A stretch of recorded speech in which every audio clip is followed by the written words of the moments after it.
Chapter 75. In the arena, Wan Silin was enraged by Ji Tianqing's provocation. He did not hesitate to use all his strength and used his ultimate skill. He waved his sword and slashed out 8 rays of sword light. Gale 8 swords. 8 rays of dazzling sword light spread out. Suddenly, a gust of wind blew on the arena and rolled towards Ji Tianqing. Ji Tianqing's expression did not change.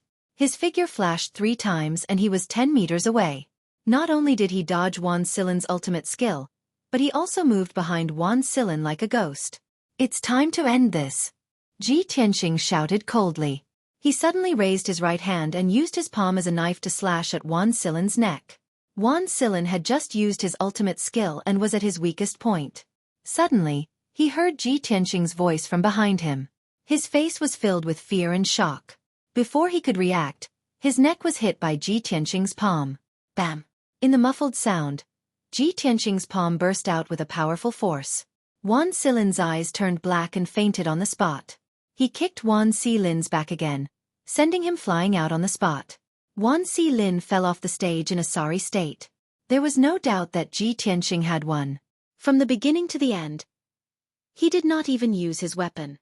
He defeated Wan Silin, who was at the 4th level of the true energy realm, in just 3 moves. At that moment, the entire square was silent. Tens of thousands of people looked at Ji Tianqing in shock. They could not believe this result. After a while, the crowd in the square came back to their senses and burst into discussions. How is this possible? Ji Tianqing was still a trash in the body refining realm last month. In just 1 month, he recovered to the true energy realm. Not only did he break the illusory weapon Xian formation, but he also defeated Wan Silin in 3 moves? This is unbelievable. The most important thing is that Ji Tianqing did not even draw his sword. He didn't even use his weapon, yet he easily defeated Wan Silin. How strong is his true strength? The square was noisy. Those who were mocking Ji Tianqing and determined that he couldn't defeat Wan Silin were so ashamed that their faces and ears turned red. They wished they could find a hole to hide in. At this moment, Han Qiaoxing loudly announced the result. Wan Si was defeated, and Ji Tianqing was victorious. Only then did Ji Tianqing calmly walk down the stage under the gazes of tens of thousands of people and return to the little princess's side. The little princess had seen him easily defeat Wan Silin with her own eyes. She was so excited that her little face was flushed red. She was agitated and excited. "Big brother Tianqing, you're amazing. Ha ha ha. You didn't see the reaction of those bastards. They were all stunned and dumbfounded. Just now, they were laughing at you for overestimating yourself. Now, they are so ashamed that they want to die. Tianqing Gij, I knew you wouldn't be defeated." Ji Tianqing had won, but the little princess was even happier and more excited than him. Seeing her dancing with joy, Ji Tianqing revealed a gentle smile. "All right, cuckoo. There's still the 2nd round of the competition later. Whether or not you can enter the sky-bearing sect will depend on the next round. You should hurry up and recover your true essence." "Okay." The little princess nodded and quickly calmed down. She silently refined the medicinal power and recovered her true essence.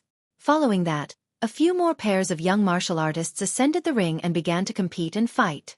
Although the martial artists who went up the stage were all at least at the 2nd level of the true essence realm and fought with all their might, the battle was very intense. However, Ji Tianqing did not have much interest in the fighting on the stage. His eyes silently swept across the little prince, Jian Wuxing, and the black and white heroes. No one knew what he was thinking.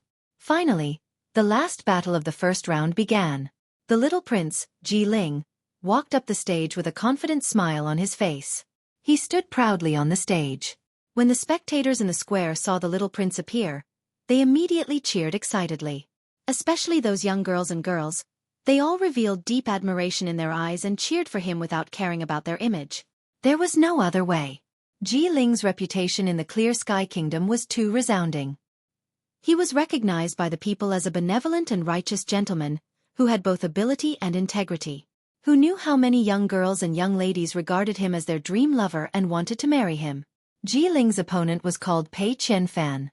He was a genius about 18 years old and had the strength of the 3rd level of the true essence realm. Although Ji Ling's voice was extremely loud, tens of thousands of people in the square were cheering for him. However, Pei Qianfan's martial talent was extraordinary and he was young and frivolous. He would definitely not be afraid of battle. As everyone knew, Jiling's innate dantian was damaged and he was destined to be a weakling in the body refinement realm for the rest of his life. Half a month ago, he obtained the red star flower and repaired his damaged dantian, successfully reaching the true essence realm. However, only half a month had passed and he was at most at the second level of the true essence realm. It was impossible for him to reach the third level of the true essence realm. No matter how monstrous a person was, it was also impossible to rise 3 levels in half a month. This was common knowledge in the martial Dao. Pei Qianfan predicted this point. That was why he was fearless and confidently drew his sword to attack. "Young prince, sorry to offend you." Pei Qianfan gave a low cry and swung his sword, slashing out 4 sword lights. His body was as agile as a swallow as he pounced towards Jiling. Jiling was immediately enveloped by the sword light and was surrounded by danger. However, his expression did not change. A gentle and confident smile still hung on his lips. When the sword light arrived in front of him, a cold light flashed across his eyes before he suddenly drew his sword to counterattack. Clang! The treasured sword was unsheathed and gave off a crisp sword hum, lighting up with a dazzling sword light. Swoosh! The piercing cold sword light drew a strange trajectory in the air. With an unparalleled speed, it instantly defeated Pei Qianfan's 4 sword lights. The crowd only heard a light ding sound and saw the treasured sword in Pei Qianfan's hand was sent flying. The treasured sword drew an arc in the air and fell below the stage. At the same time, the treasured sword in Jiling's hand was also placed on Pei Qianfan's neck. Pei Qianfan's figure that was as swift as the wind also suddenly stiffened and stopped. The entire audience was silent. The tens of thousands of people in the plaza all opened their eyes wide in shock, revealing thick disbelief. All the discussions and cheers came to an abrupt end. Everyone was stunned. No one dared to believe that young Prince Jiling's strength was actually so formidable. He actually easily broke Pei Qianfan's sword move and instantly defeated Pei Qianfan. Pei Qianfan, who was at the 3rd level of the true element realm, actually could not even block one of his sword. This was too shocking. Just how formidable was young Prince Jiling's strength? 4th level of the true element realm? Or 5th level? Or 6th level? Thinking up to here, countless people sucked in a cold breath, revealing fanatical worship. In the next instant, earth-shaking cheers and shouts erupted from the crowd. Countless people started discussing in high spirits. Young Prince Jiling's sword that seemed to be aided by a god deeply shocked everyone. The plaza was noisy to the extreme. Everyone was guessing Jiling's strength and realm. Only Ji Tianxing was expressionless. His eyes became more and more gloomy. Chapter 76. After Han Qiuxing announced the results of the matches, the first round of the grand competition ended. Of the 40 young martial artists participating in the grand competition, 20 were eliminated, and the 20 who won successfully advanced. Han Qiuxing ascended the stage once again and took out 20 jade lots, starting to draw lots to decide the second round of matches. Swish! Swish! Swish! Swish! 20 jade lots flew into the sky, transforming into streams of azure light, interweaving and dancing. Everyone looked up at that cluster of azure light, waiting for the results of the draw. To the martial artists participating in the second round of the competition, the results of the draw were abnormally important. This concerned whether they could enter the sky-bearing sect or not, and it concerned their fate. Finally, the 20 jade lots were randomly divided into 10 pairs, quietly floating in front of Han Qiuxing. He took out 2 jade lots and announced the results of the draw loudly. First match, Jian Wuxing vs Qiu Yuanwu. Second match, Ji Ku vs Northmont Bulyuo. Third match, Wei Lingfeng vs Yin Jian. Fourth match, Ji Ling vs Wulong. Fifth match, Ji Tianxing vs Zhang Baiyu. Sixth match, Han Qiuxing consecutively drew 10 pairs of jade lots and announced the order and opponents of the 20 martial artists. Every time he finished reading the names of a pair of martial artists, it would arouse a burst of discussion from the crowd in the plaza. And when he read the 5th pair of martial artists' names, the tens of thousands of people in the plaza all cried out in surprise. No one would have thought that Ji Tianxing would actually face off against Zhang Baiyu. This battle was extremely important. The loser would be eliminated, and the winner would enter the top 10 of the grand competition and successfully enter the sky-bearing sect as a disciple. This way, between Ji Tianxing and Zhang Baiyu, one would definitely be eliminated, and the other would enter the sky-bearing sect. This match was the battle of fate. Yet, Ji Tianqing and Jiang Baiyu, these two people, were the most discussed topics in the past 3 days. Jiang Baiyu failed to clear the formation, while Ji Tianqing successfully cleared the illusionary weapon Profound Formation. When the Imperial City's citizens discussed this matter, they would all mention Jiang Baiyu's name, using his failure to set off Ji Tianqing's success. Many people subconsciously felt that Ji Tianqing might be stronger than Jiang Baiyu. Otherwise, it would be impossible for him to successfully break the formation. However, this was only everyone's guess. Ji Tianqing and Jiang Baiyu had never fought head-on before. And now, Han Qiaoxing's random drawing had tied the two of them together. The tens of thousands of people in the square were all thinking, could this be the will of the heavens?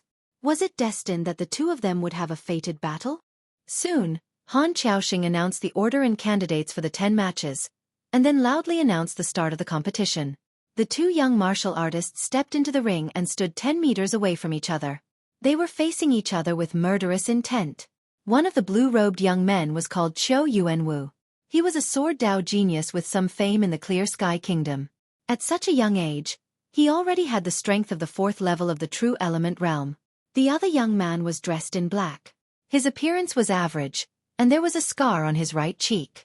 This person was none other than Jian Wuxing, a cultivation maniac who was obsessed with swords. He had the strength of the 6th level of the True Element realm. In the past, he had always been suppressed by Ji Tianqing and could only be ranked 2nd in the Clear Sky Kingdom. Now, among the 20 young martial artists, he was the #1 expert on the surface. Therefore, when Qiu Yuanwu found out that his opponent was Jian Wuxing, his heart was filled with helplessness and despair. The difference in strength between the two was 2 levels. The result of the battle was obvious. Jian Wuxing only used 5 moves and easily defeated Qiu Yuanwu. Han Qiaoxing announced the result of the battle on the spot. Jian Wuxing successfully advanced to the top 10 and obtained the qualifications to enter the Sky Pillar sect. Qiu Yuanwu was miserably eliminated. He could only walk down the ring with a heart full of regret. He left unwillingly. The second round of the competition began. The little princess's opponent was Beishan Buluo. He was the young master of the Imperial City's Beishan aristocratic family, and was also a young genius. He was also at the 4th level of the True Element realm like the little princess. Their sword Dao attainments were very exquisite. However, the little princess unleashed her full strength in this battle and even used her trump card. The two fought for a quarter of an hour and exchanged over 100 moves before the outcome was decided. The little princess defeated Beishan Buluo at the cost of 7 sword strikes. She entered the top 10 and obtained the qualifications to enter the Sky Pillar sect. After Han Qiaoxing announced the result, the little princess walked down the ring with a pale face. She hurriedly bandaged her wounds and consumed medicinal pills to recover her true essence. The third battle was even more exciting. Wei Lingfeng, one of the black and white heroes, and his opponent, Yin Jian, both used their full strength and displayed incomparably exquisite sword techniques, causing the tens of thousands of spectators to cheer. In the end, Wei Lingfeng defeated his opponent and obtained victory, smoothly entering the top 10. When the fourth battle began, the little prince, Ji Ling, and Wu Long stepped onto the ring. Wu Long was a youth around 20 years old. His strength had reached the 4th level of the True Element realm. As for Ji Ling's strength, it was still hard to unravel. The two of them only exchanged over 20 moves on the stage, and Ji Ling easily defeated Wu Long. The tens of thousands of people in the square cheered loudly for Ji Ling's victory. The crowd erupted into discussions. Everyone did not dare to believe that Ji Ling's strength actually rose to such a degree in a short half a month. He could even easily defeat a 4th-level True Element realm martial artist. This was simply too inconceivable. Ji Tianqing had been observing Ji Ling and Wu Long's battle all along.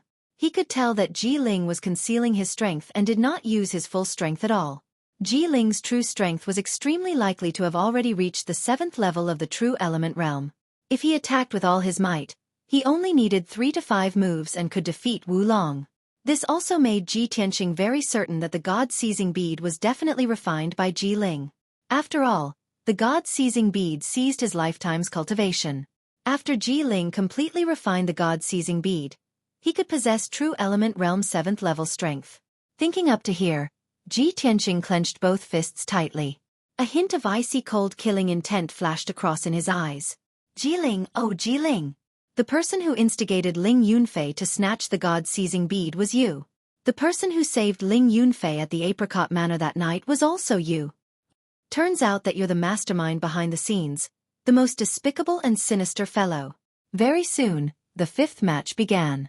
Ji Tianqing and Jiang Baiyu ascended the stage at the same time, each hugging a treasure sword and confronting each other on the stage. Ji Tianqing looked at Jiang Baiyu expressionlessly, his gaze cold. He did not have any enmity with Jiang Baiyu. Fighting on the stage today was also dictated by fate. But Jiang Baiyu glared at him with a cold smile on his face, his eyes surging with thick rage and killing intent. Ji Tianqing, didn't expect that your opponent would actually be me, right? Fate is really miraculous. I really have to thank Deacon Han properly for letting you and me fight in front of everyone. Jiang Baiyu revealed a smug cold smile, his tone filled with anger. In these 3 days, you were in the limelight, while I became everyone's laughingstock. Ji Tianqing, do you know how much I hate you? Today, I'm going to defeat you fair and square in front of several tens of thousands of Imperial City citizens. I want to let everyone see that I, Jiang Baiyu, am the true martial Dao genius. And you just barged through the grand array by luck. You're absolutely not my match. Chapter 77. Jiang Baiyu's voice clearly spread throughout more than half of the square, and the tens of thousands of Imperial City citizens heard it clearly. A commotion broke out in the crowd, and many people were whispering to each other. In these 3 days, the most discussed people in the Imperial City were Jiang Baiyu and Ji Tianqing. Jiang Baiyu had become Ji Tianqing's stepping stone to rise again. It was reasonable for him to be so angry and to harbor resentment toward Ji Tianqing.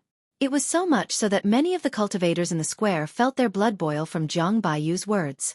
They also agreed with Jiang Baiyu's words and looked forward to the scene of Jiang Baiyu defeating Ji Tianqing in public.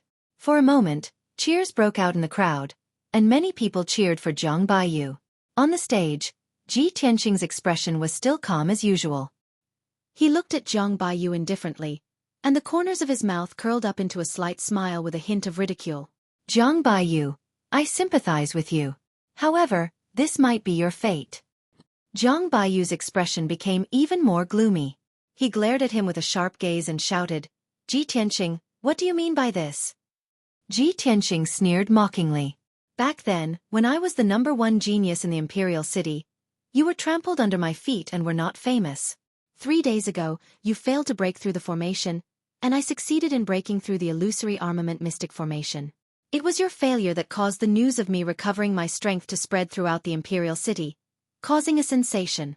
Today, you will still be defeated by me and have no chance to enter the Sky Pillar sect.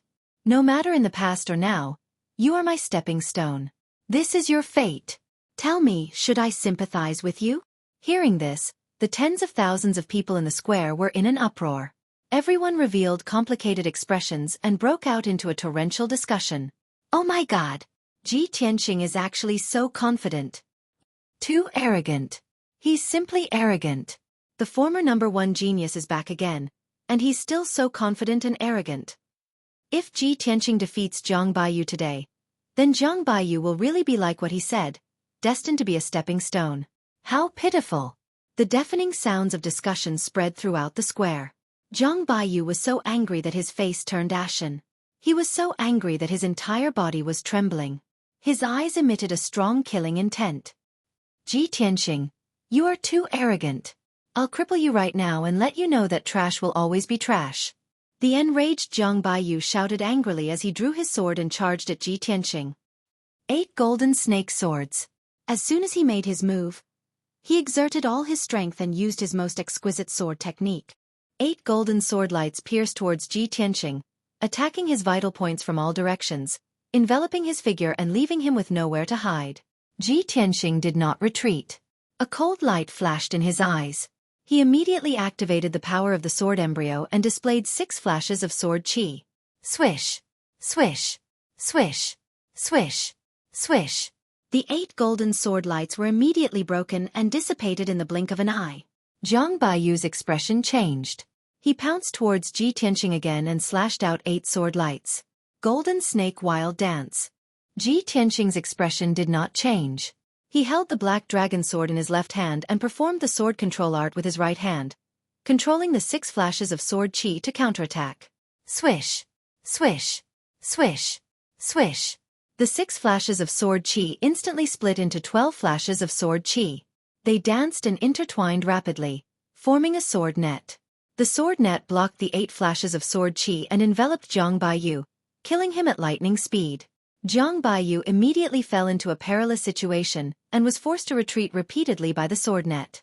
In the blink of an eye, several wounds appeared on his body from the sword chi, and dark red blood flowed out. Damn it! What kind of sword technique is this? Zhang Baiyu was shocked and furious.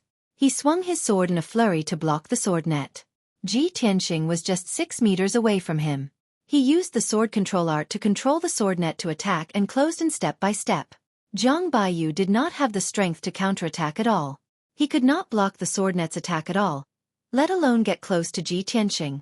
The tens of thousands of commoners in the square were also dumbfounded. Everyone revealed a horrified expression and erupted into disbelieving exclamations and discussions. Oh my God! What kind of sword technique is that? Why have I never heard of it before? This is too unbelievable. Ji Tianxing can actually control sword chi and form a sword net to attack? Is this something a true element realm martial artist can do?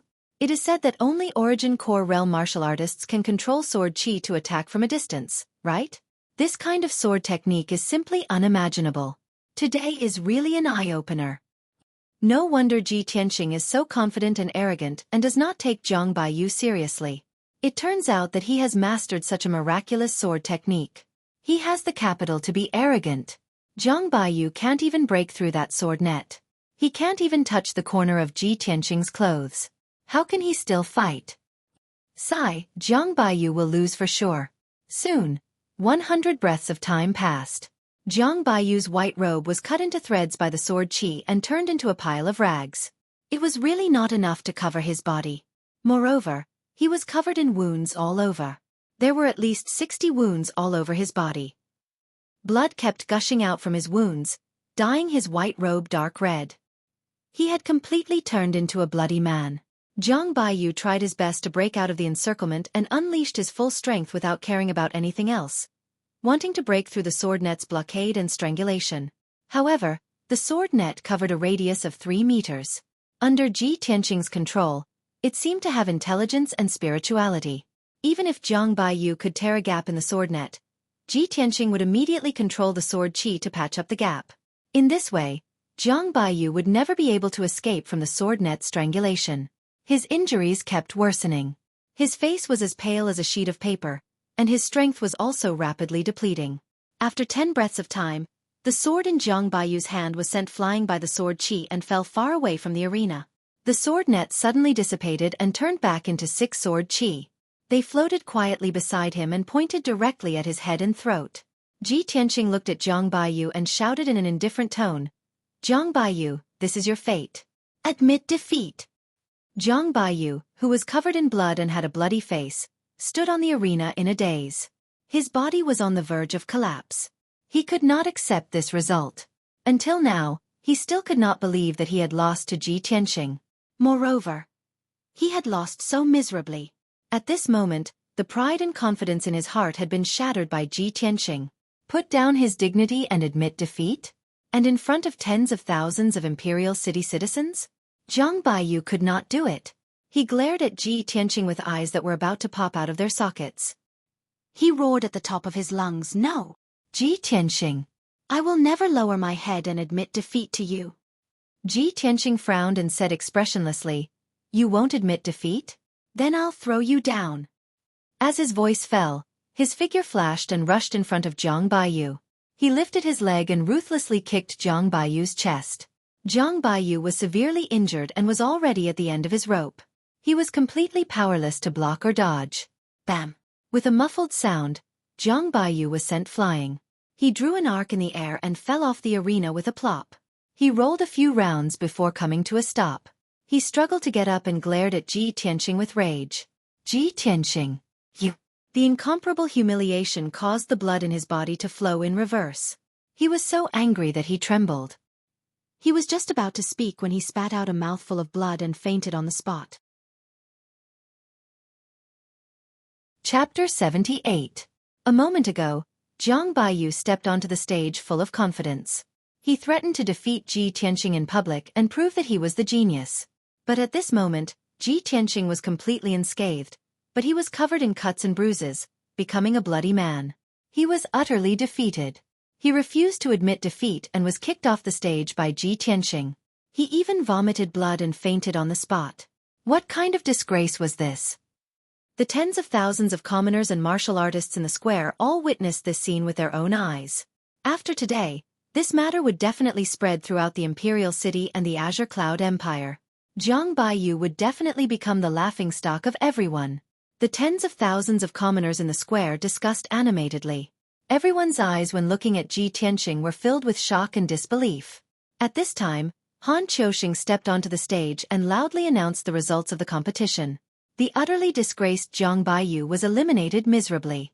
Ji Tianqing successfully entered the top 10 and obtained the qualifications to enter the Sky Pillar sect. Ji Tianqing walked down the stage and returned to the little princess's side. The little princess danced with joy, her eyes surging with thick excitement and agitation. Too inconceivable. Big brother Tianqing, what sword art did you execute just now? It's too marvelous. Ji Tianqing smiled slightly and did not explain. The little princess pulled his arm and said joyfully, "That's great. Big brother Tianqing, you finally got your wish and can enter the Sky Pillar sect. Both of us passed the competition and can enter the Sky Pillar sect. This has always been my goal and dream." Ji Tianqing understood her intentions and also knew the reason why she was so excited. He revealed a gentle smile and reached out to pinch the little princess's pretty face. "Cuckoo, we'll be senior brother and sister in the future." "NN." The little princess nodded repeatedly, her big clear eyes revealing thick anticipation. Following that, pairs of young martial artists stepped onto the stage one after another and began the crucial decisive battle. About 2 hours later, the remaining 5 pairs of young martial artists all finished their matches. The second round of the competition ended here. Han Qiuxing stepped onto the stage and loudly announced the final results. The second round of this year's Grand Entrance competition has ended. 10 young martial artists have successfully advanced and obtained the qualification to enter our sect. These 10 martial artists are Ji Ling, Jian Wuxing, Ji Tianqing, Wei Lingfeng, Ji Ku. Han Qiuxing read out 10 names.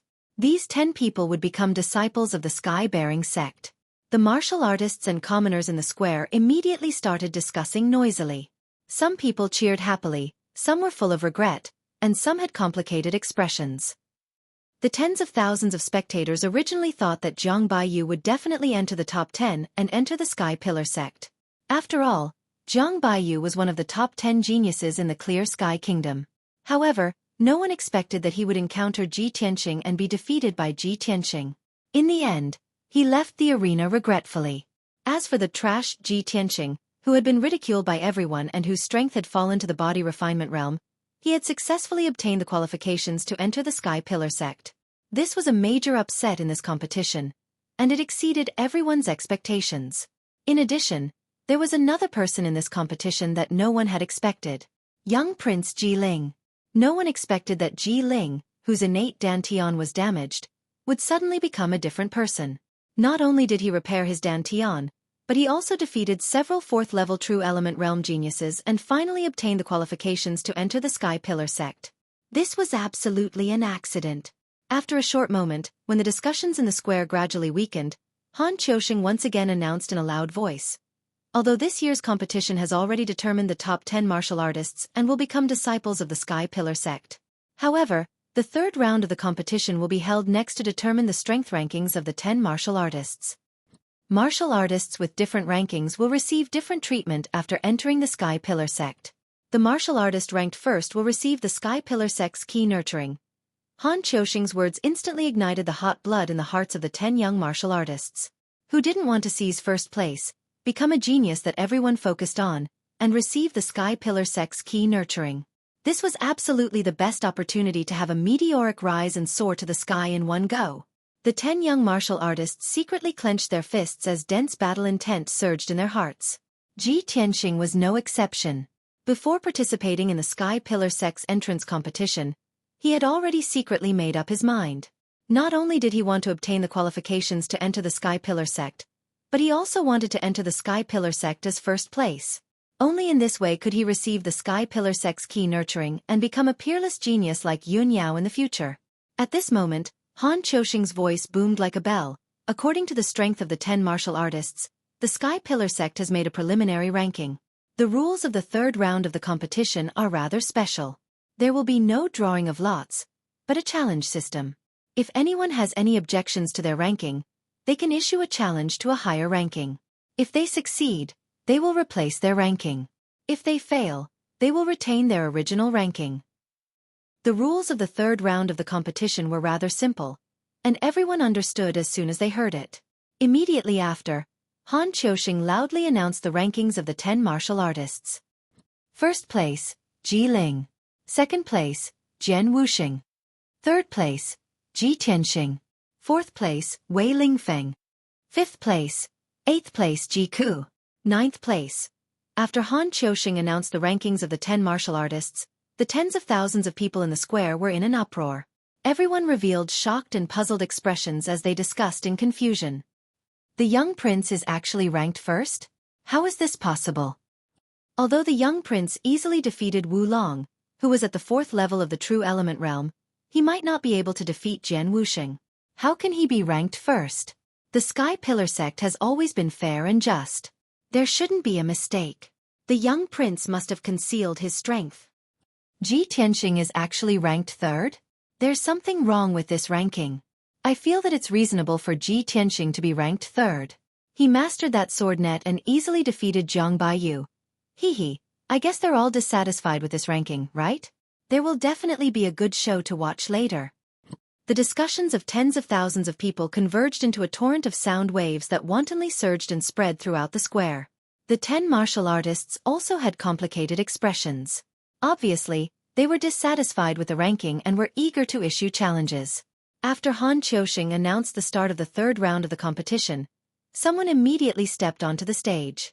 This person was dressed in black and had a scar on his face.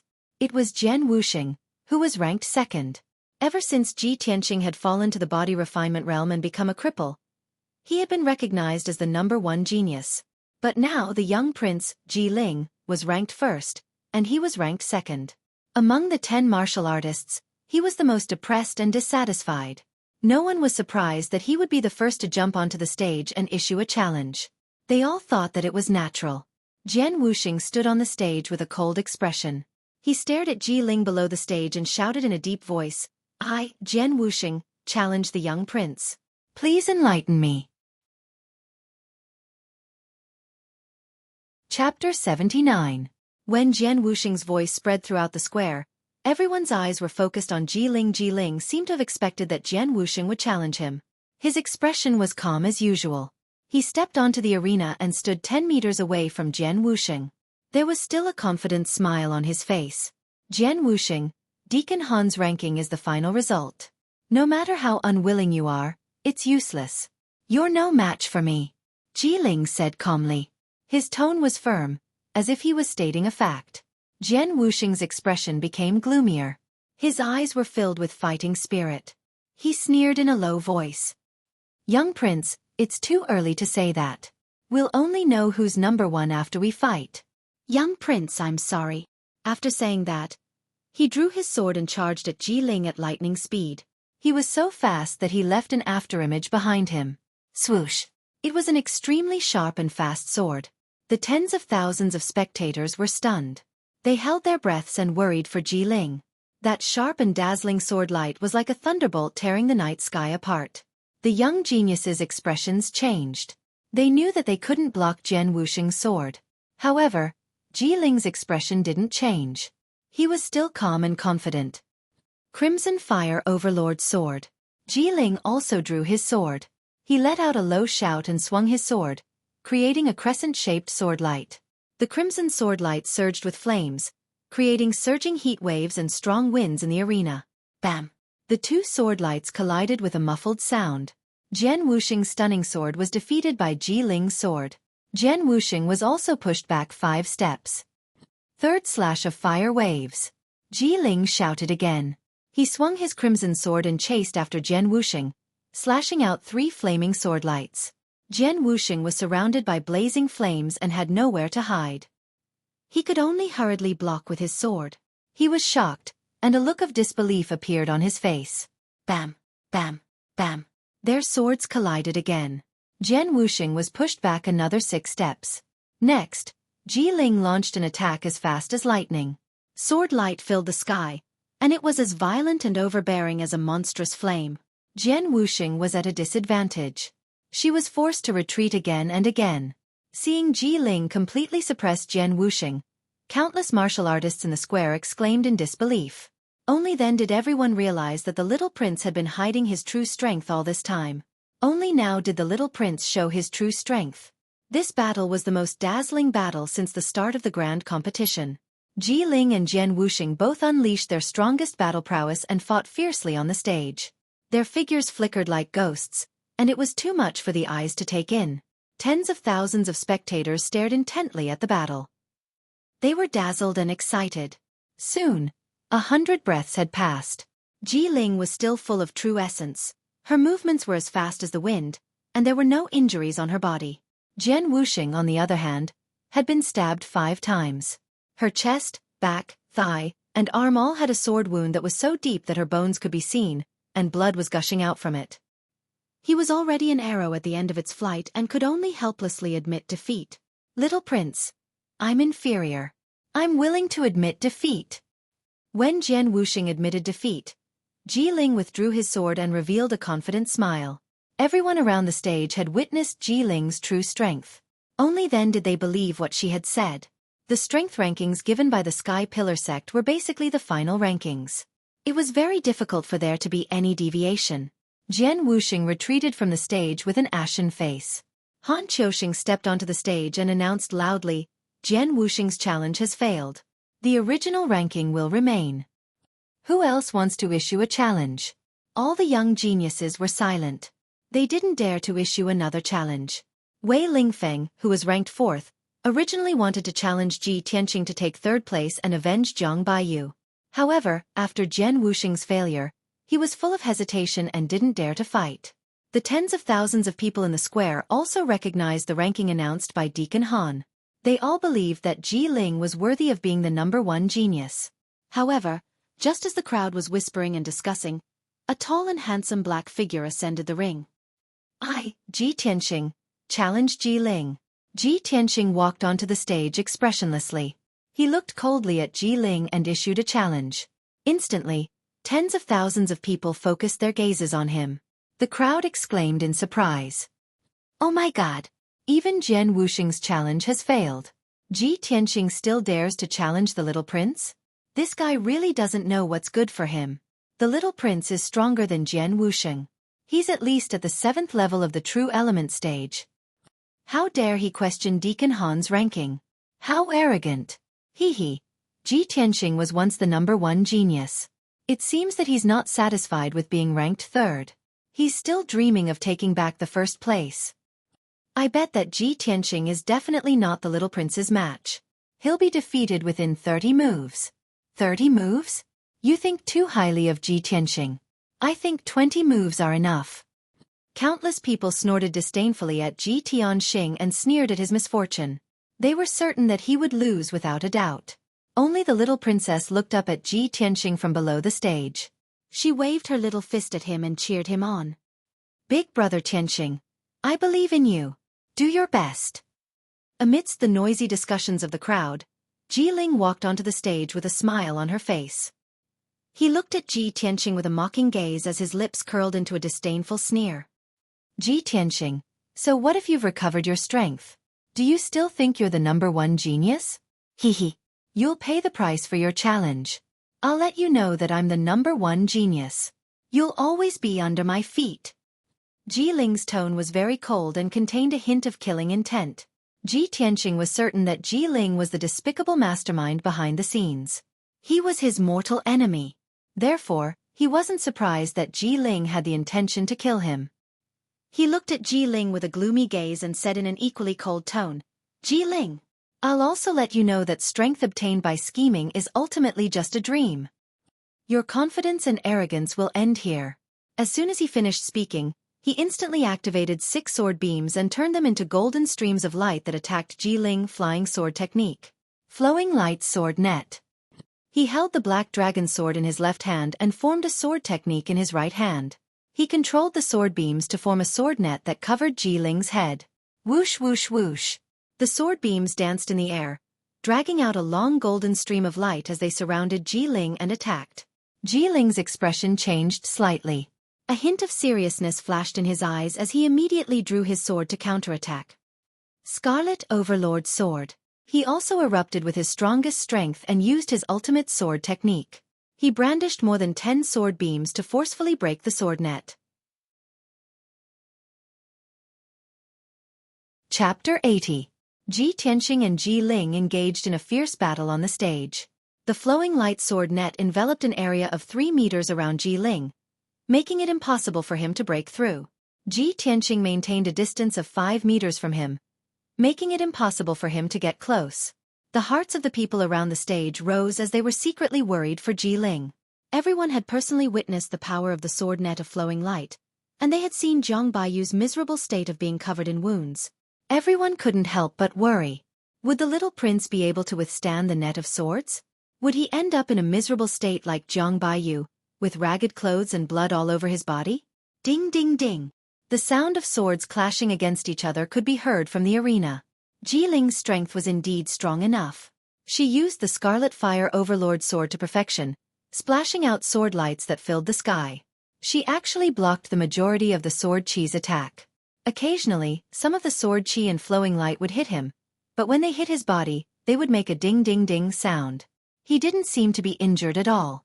A moment later, Ji Tianqing discovered some clues and finally understood the reason. Ji Ling was hit by the sword chi 6 times, and her robe was cut 6 times, all on her chest and back. Through the gap in the robe, a layer of dark golden soft armor could be seen.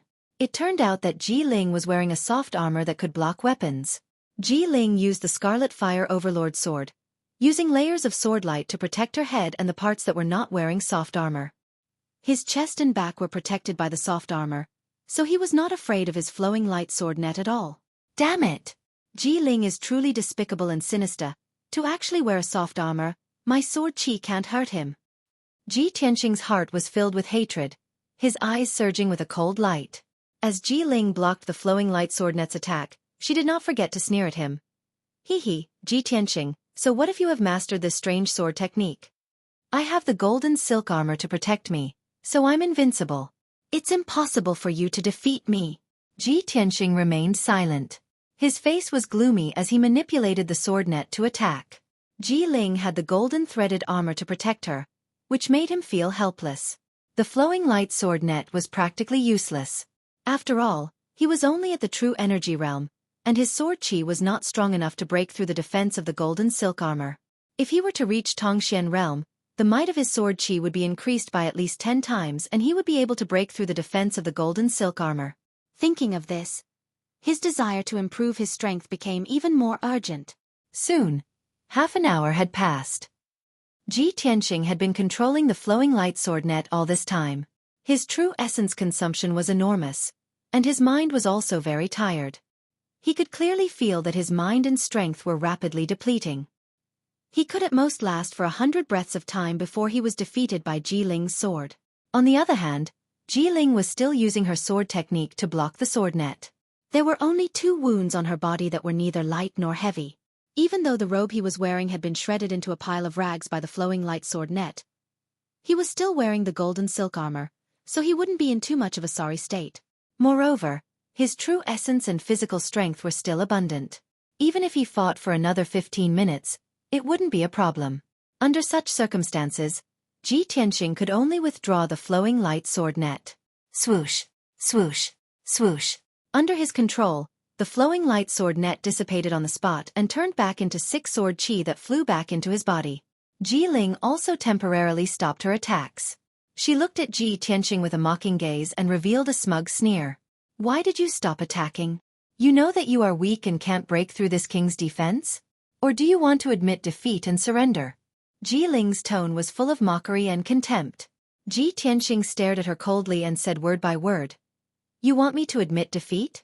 Are you worthy? Ji Ling's expression became even colder, and her eyes surged with killing intent.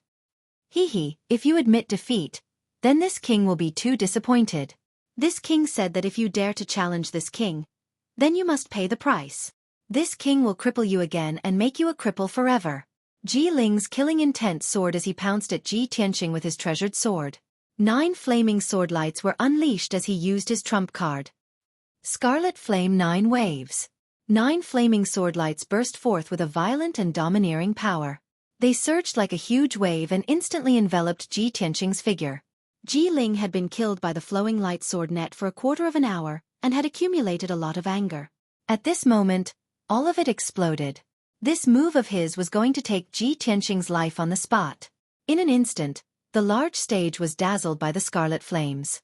Ji Tianqing's figure was completely engulfed by the flames and the people below the stage couldn't see him clearly. He was like a small boat in a stormy sea that was about to be swallowed up. At this critical moment, Ji Tianqing's face was calm and composed. A cold light flashed in his eyes as his right hand instantly grabbed the black dragon sword's hilt. Clang! Ji Tianqing, who had never pulled out his sword since the start of the tournament, finally pulled it out for the first time. A sword hum that was like a dragon's roar resounded and instantly spread throughout the entire square. A dazzling and cold sword light suddenly bloomed like a bolt of lightning streaking across the sky. At this moment, Ji Tianqing's body was bursting with battle intent and killing intent that soared to the heavens. His body seemed to have become incomparably tall, causing everyone to look up at him and reveal a look of amazement. He ignored the 9 flaming sword lights around him and stared at Ji Ling in front of him. He held the black dragon sword with both hands and fiercely slashed down. Clang! An earth-shattering boom erupted, causing the entire arena to tremble. That incomparably domineering and cold sword light instantly destroyed a few flaming sword lights and slashed Ji Ling's chest. Chi! The golden silk armor that Ji Ling was wearing had been sliced in half by the sword light and was sent flying to either side. The violent impact brought about by the sword light sent him flying 6 meters away. With a plop sound, he fell onto the arena. He struggled to get up from the ground and stared angrily at Ji Tianqing, who was holding the black dragon sword, with a face full of shock. How is this possible? You! Shocked and angry, Ji Ling had only spoken halfway when blood gushed out of his throat and he spat out a mouthful of blood on the spot. Although his golden silk armor had helped him block the sword that seemed to be able to split the heavens and earth, his internal organs had still suffered heavy injuries. Ji Tianqing stepped forward, pointed the black dragon sword at Ji Ling, and shouted angrily, "Don't admit defeat. Otherwise, I will be very disappointed." A moment ago, Ji Ling had said these words in an extremely arrogant manner. And now, he had returned those words back to Ji Ling. Ji Ling's face immediately turned ashen with anger and his entire body trembled. You want this king to admit defeat? Dream on. He let out a furious roar and jumped up 20 feet from the ground. Holding the sword with both hands, he slashed down at Ji Tianqing's head. Ji Ling had already unleashed all his potential. This simple and crude move, splitting a mountain, could even split an elephant in half. Chapter 81. Many of the experts present could see that Ji Ling was fighting like a cornered beast, using all of his strength for the final attack. If Ji Tianqing was smart enough, he would retreat and dodge Ji Ling's attack. He only needed to delay for a while and he would be able to easily defeat Ji Ling. However, Ji Tianqing did not retreat. Instead, he advanced. Not only did he not retreat to dodge, he even charged forward again, slashing down with the black dragon sword. Retreating and dodging was a wise move, but he wanted to meet force with force and defeat Ji Ling in a tyrannical manner.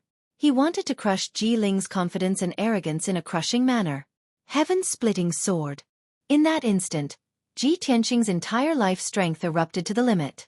Holding the black dragon sword with both hands, he slashed at Ji Ling with the power to split the heavens and earth. A deafening, sacred and dignified dragon roar rang out, spreading throughout the entire plaza. The black dragon sword in Ji Tianqing's hand actually transformed into a 9-meter-long, bone-chilling black dragon phantom that slashed at Ji Ling with a loud bang. Bang! With a dull sound, the treasure sword in Ji Ling's hand was cut into 2 on the spot and sent flying. He was also sent flying 30 meters away by the black dragon phantom. He drew an arc in the air and smashed into the plaza below the stage with a plop. As he fell to the ground, dark red blood sprinkled down from the sky. It was especially ghastly under the scorching sun. Ji Ling smashed into the ground of the plaza and rolled several times before coming to a stop. He lay on the ground motionlessly. Clearly, he had already fainted. The surrounding onlookers were so frightened that they immediately retreated far away, letting out waves of screams and exclamations. The tens of thousands of spectators in the plaza had all personally witnessed the scene of the black dragon phantom sending Ji Ling flying with a single strike. Everyone was shocked until they were dumbstruck. Their faces were full of horror as they immediately roared in disgust. Heavens! What did I see just now? Was it a dragon? The legendary dragon? I saw it too. It was a huge black dragon. Too inconceivable. Ji Tianxing's sword actually slashed out a dragon phantom. If I hadn't seen it with my own eyes, I wouldn't have believed that the 7th level True Energy stage young prince would be heavily injured by Ji Tianxing. The #1 genius from back then is back. Ji Tianxing's strength is several times stronger than before. Although the little prince's aptitude and strength are already monstrous, I didn't expect that he would meet a monster like Ji Tianxing. For a moment, the tens of thousands of people in the square were boiling with excitement. Discussions rose and fell one after another, erupting like a mountain torrent, deafening the ears. Countless people looked at Ji Tianxing in horror, their eyes filled with fear and dread. Everyone knew that Ji Tianxing would definitely be the champion of this year's grand entrance competition. The nickname of trash that he carried previously was now a thing of the past. No one would ever mention it again in the future. Today, he was still the #1 genius of the Royal Azure Dynasty. Not only that, he was even more talented and monstrous than before. The battle between him and the little prince, Ji Ling, would definitely spread throughout the Royal Azure Dynasty and become a legend that everyone would know. Drawing his sword in anger, splitting the sky with a sword, and even the shadow of a black dragon appeared. What kind of legendary event was this? Although the tens of thousands of people in the square were boiling with excitement, they were discussing noisily. But Ji Tianxing, who was on the stage, was still calm and proud. He kept the black dragon sword and looked at the little princess below the stage with a smile on his face. That smile was full of confidence and gentleness. The little princess was so excited that she danced with joy. She was so emotional that her eyes were a little wet. The former brother Tianxing is finally back. After the previous bumpy training, he is now even more talented and in high spirits. I already knew that the person I love is not a fish in a pond. One day, he will become a dragon in the 9 heavens. After a long time, the boiling noise in the square slowly died down. Han Qiuxing went up the stage and looked at Ji Tianxing meaningfully before announcing loudly, Ji Tianxing's challenge is successful. He is ranked first. Ji Ling and Jian Wuxing's rankings will drop by 1. In this way, Ji Tianxing was ranked first, Ji Ling was ranked second, and Jian Wuxing was ranked third. Ji Tianxing walked down the stage and returned to the little princess's side.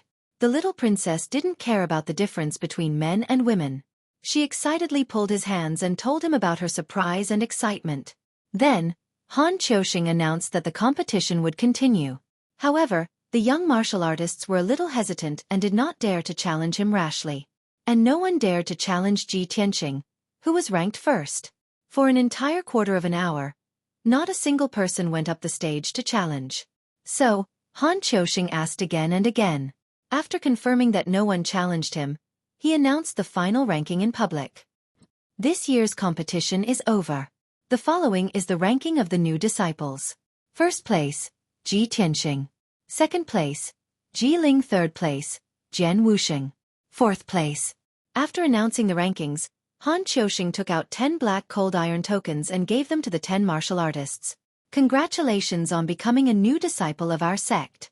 Please keep your identity tokens. Please report to our sect with your identity tokens within a month. At that time, I will arrange your entry into our sect.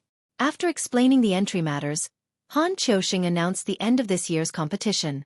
Ji Tianxing, the little princess, and the others kept their identity tokens and left contentedly. The tens of thousands of people in the square were still crowded around and discussing excitedly. They did not want to leave for a long time. On the high tower beside the square, Yun Yao and the other two were still standing at the top of the tower and looking down at the square. Hao Meng crossed his arms in front of his chest and revealed a playful smile. He clicked his tongue and said, I didn't expect that senior brother Bai and I would make an error in judgment. Originally, with Ji Ling's strength, he would definitely be ranked first in the competition. I didn't expect that he would be defeated by Ji Tianxing. When we first met Ji Tianxing, He was only at the body refining stage. In just 1 month, he has grown to such an extent. How interesting. Especially that sword net secret technique he used and that dragon shadow just now. It's not simple. Hearing Hao Meng's praise for Ji Tianqing, Bai Wuchen's face darkened. He secretly glanced at Yun Yao. Seeing her thoughtful expression, he could not help but ask, eldest senior sister, when Ji Tianqing used his sword just now, the shadow of a black dragon appeared. Is it related to the dragon's breath that you detected that day? Yun Yao remained silent and did not reply. Hao Meng scratched his head in confusion and turned to look at Bai Wuchen. Senior brother Bai, what dragon's breath? When did eldest senior sister detect the dragon's breath? Bai Wuchen just stared at Yun Yao and ignored Hao Meng's question. Hao Meng smiled embarrassedly and didn't say anything else after asking for a snub. After a while, Yun Yao put away her thoughtful expression and said indifferently, Junior brother Bai, junior brother Hao, go and meet up with the two deacons. See if there's anything else that needs to be done. We should return to the sect in 3 days. After saying that, Yun Yao turned around and left the top of the pagoda. Her figure quickly disappeared into the rows of buildings. Only Bai Wuchen and Hao Meng were left standing at the top of the pagoda. They looked at Yun Yao's departing figure and fell into deep thought. After a moment of silence, Hao Meng could not help but ask. Senior brother Bai, eldest senior sister seems a little strange. What is she going to do? Bai Wuchen frowned and said expressionlessly, Junior brother Hao, eldest senior sister has always been a loner. Her whereabouts are always mysterious. It's not your first day knowing her. But this time, eldest senior sister is most likely going to look for that Ji brat. Chapter 82. Ji Tianqing rode the carriage and left the city square, heading back to the Ji mansion. The carriage passed through several streets, but it suddenly stopped when it entered a tree-lined path. Puzzled, he lifted the curtain and was about to ask the coachman what was going on when he looked up and saw a woman in a white dress standing in front of the carriage. Although he could only see the back of the woman in the white dress and her long black hair that reached her waist, he could still recognize her. However, he recognized that the woman in the white dress was Yun Yao just by looking at her slim back. Ji Tianqing hurriedly got out of the carriage and instructed the coachman, Wait for me here. I'll be back soon. He walked behind Yun Yao and asked with a smile, Miss Yun Yao, may I know why you're waiting for me here? Yun Yao turned around and looked at him. She said calmly, I have something to ask you, but this isn't the place to talk. Come with me. After that, Yun Yao led him away from the tree-lined path and entered a house not far away. The door of the house was tightly shut. The courtyard was old and dilapidated, and it was covered with weeds. It was obvious that no one lived here. The courtyard was silent. The two of them were not afraid of being disturbed or eavesdropped when they talked here. The two of them stood under a big tree in the courtyard. Yun Yao then said to Ji Tianqing, Congratulations on winning first place in the tournament. You will be my junior martial brother when you enter our sect. Ji Tianqing smiled faintly and cupped his hands towards her. Then I'll thank senior sister here. In the future, I'll have to ask senior sister to guide me. Of course, he was just being polite on the surface. He didn't take it seriously. He understood that if he wanted to have powerful strength and a noble status, he could only rely on his own hard work. Moreover, he knew very well that Yun Yao didn't stop him halfway to congratulate him for winning first place in the tournament. She must have something else to say. As expected, Yun Yao looked at the black dragon sword in his hand. After pondering for a moment, she asked, Junior brother, can you let me have a look at your sword? Ji Tianqing's expression did not change, but his heart was secretly vigilant. No wonder she wanted to stop me halfway, so she was interested in my black dragon sword. Could it be that she saw through the secret of the black dragon sword? Thinking of this, he quickly smiled at Yun Yao and declined. Senior sister Yun Yao, as the #1 genius of the Tianshan region, you are naturally knowledgeable and have seen all kinds of divine weapons. This sword of mine is just an ordinary sword. It can't even enter senior sister's eyes. How about this? My Ji clan makes a living by forging weapons.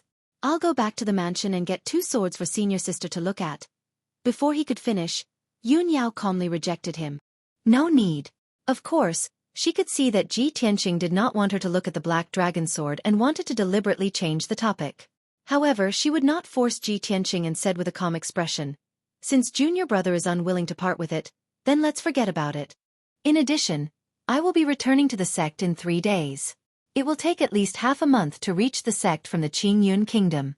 If you want to arrive earlier, you might as well travel with me. If it was an ordinary person, it would take at least half a month to reach the Sky Pillar sect. However, Yun Yao could fly thousands of miles in a day on the spirit crane and return to the sect in 3 days. If he could ride the spirit crane with this peerless beauty to the Sky Pillar sect, how pleasant and enviable would that be? If it was anyone else, they would not refuse such good fortune.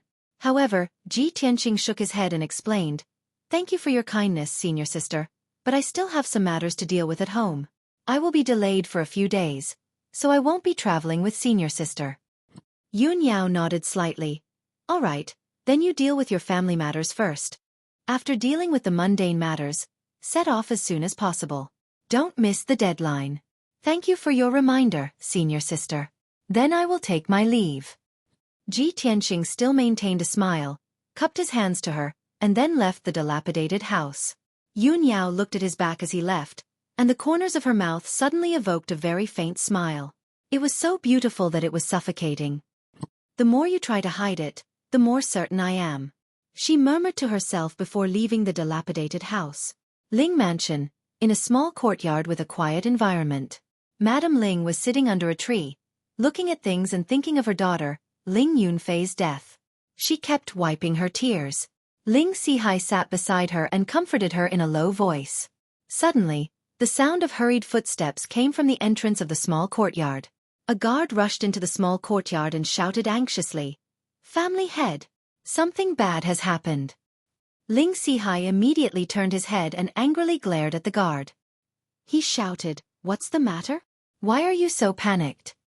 The guard quickly came to his side and respectfully reported, "Reporting to Master, this subordinate just received news that the Sky-Bearing Sect's entrance competition has ended. Damn that Ji Tianqing, he actually defeated the little Prince Jiling and entered the Sky-Bearing Sect as first place in the competition." Suddenly hearing this news, Madame Ling also stopped sobbing. She stared in shock and anger and shouted, "What? That's impossible. That damn little bastard. How could he enter the Sky-Bearing Sect and even win first place in the competition?" Ling Sihai also had an angry look on his face. He asked the guard in a deep voice, "Is this true?" The guard quickly nodded and said, "Of course it's true. The competition was held in the city square, and tens of thousands of people saw it clearly. Now the news has already spread in the imperial city." Ling Sihai also knew that this matter couldn't be fake. He was so angry that his face turned ashen, and his fists cracked. Ji Tianqing, that little bastard. He entered the Sky-Bearing Sect as first place in the competition, so he will definitely be heavily nurtured by the Sky-Bearing Sect. Now that he has the identity of a disciple of the Sky-Bearing Sect, it will be difficult for us to make a move on him. Madame Ling was also so angry that her face turned cold, and her eyes surged with an ominous glint. Even if Ji Tianqing becomes a disciple of the Sky-Bearing Sect, we can't let him go. No matter what, I will kill him and let him be buried with our daughter. She frowned and thought for a while. Suddenly, she thought of someone and had an idea. "Master, I have an idea. We can ask Yu'er for help and let him deal with Ji Tianqing." "Humph. Ji Tianqing, that little bastard. Does he think that he can save his dog life by entering the Sky-Bearing Sect? Wishful thinking." Ling Sihai frowned in puzzlement and subconsciously asked, "Which Yu'er?" Madame Ling quickly explained, "Which Yu'er can it be? Of course it's Feifei's cousin, Jian Yu." "Jian Yu?"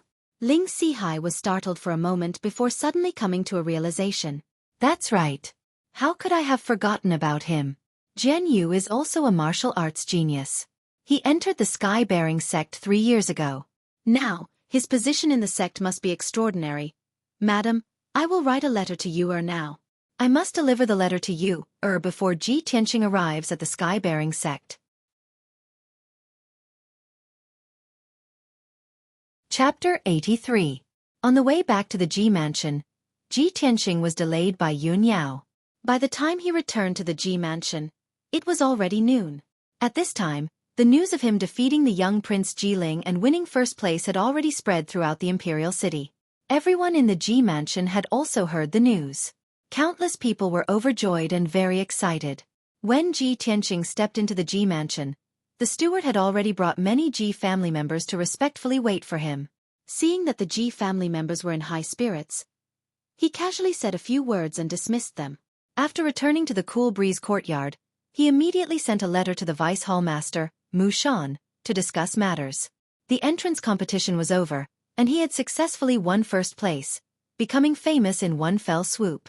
Now, it was time to resolve the Ji family's internal problems. A moment later, Mu Shan rushed into the courtyard like the wind and saluted him. "Greetings, young master." Ji Tianxing waved his hand, indicating for him to be less courteous. With a grave expression he asked, "Mu Shan, is second elder in the mansion?"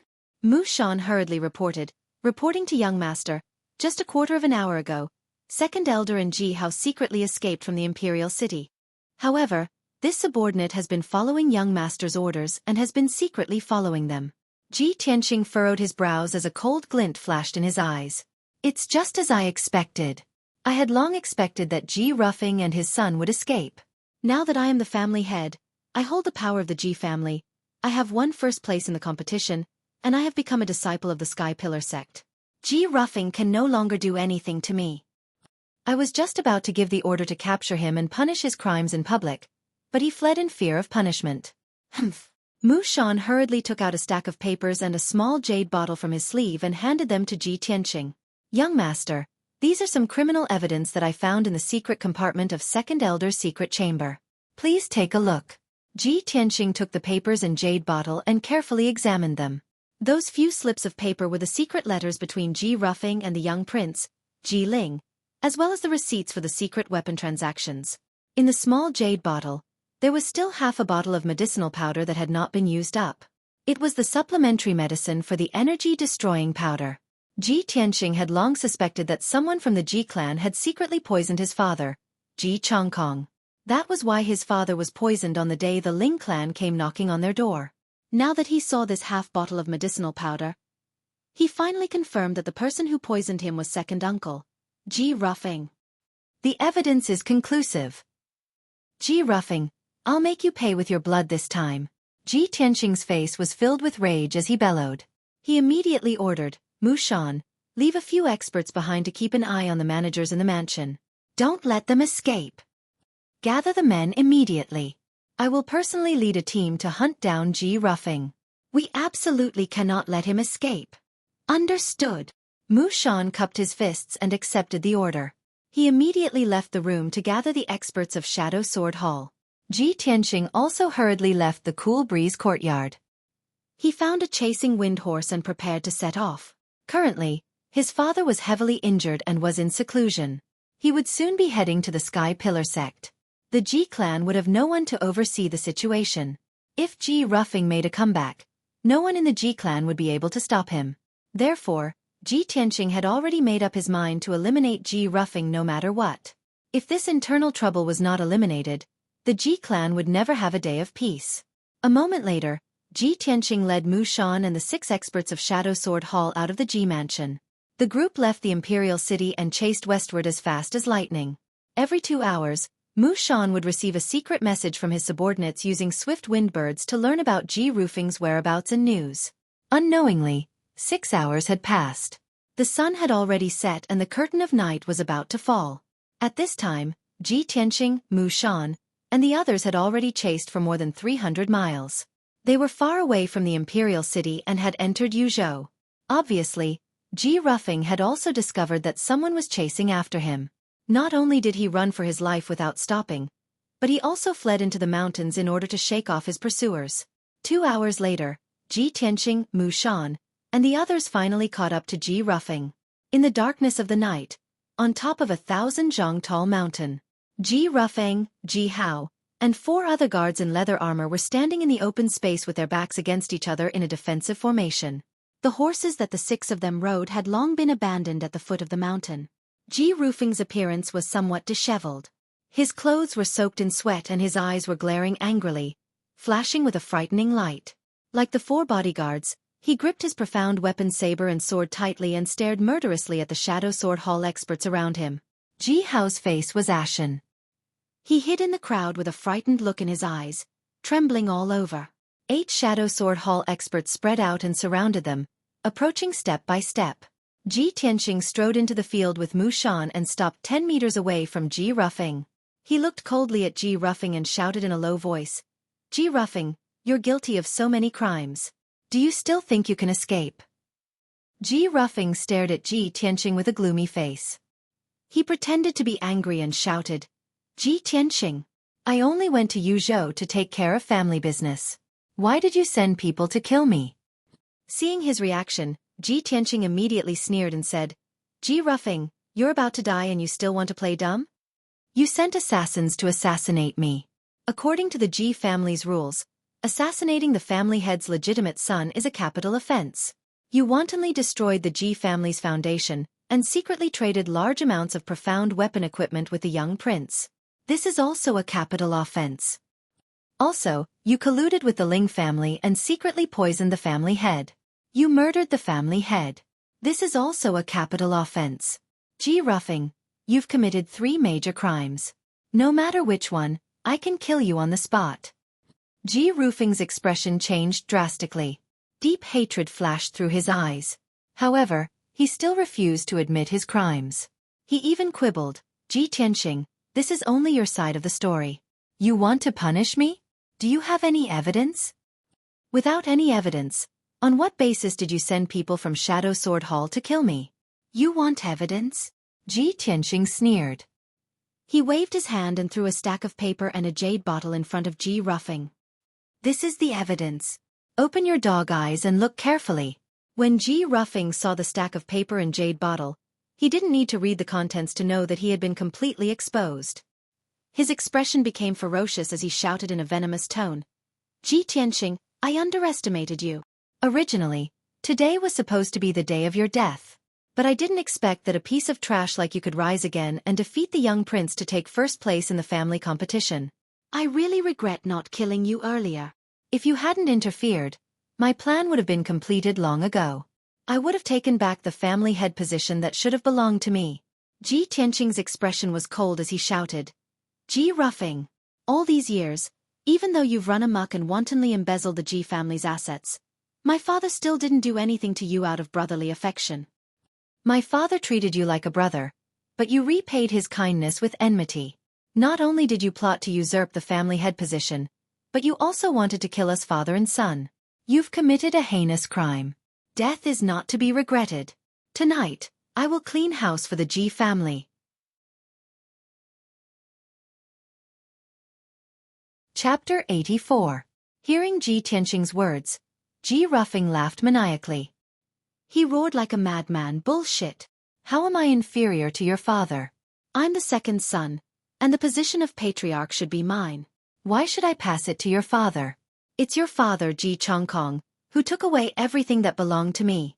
He's the one who deserves to die." Ji Tianqing frowned, and a cold light flashed in his eyes. "Ji Ruffing, you've lost your mind and your mind. Cut the crap. Take your head and accept your punishment." With that, he waved his hand and ordered Mu Shan, "Do it." Mu Shan accepted the order and leaped toward Ji Ruffing. He waved his sword and cold light filled the sky. The 8 Shadow Sword Hall experts also attacked, surrounding Ji Ruffing's 4 guards. Instantly, sword light flashed within a 20-meter radius, and a fierce wind blew.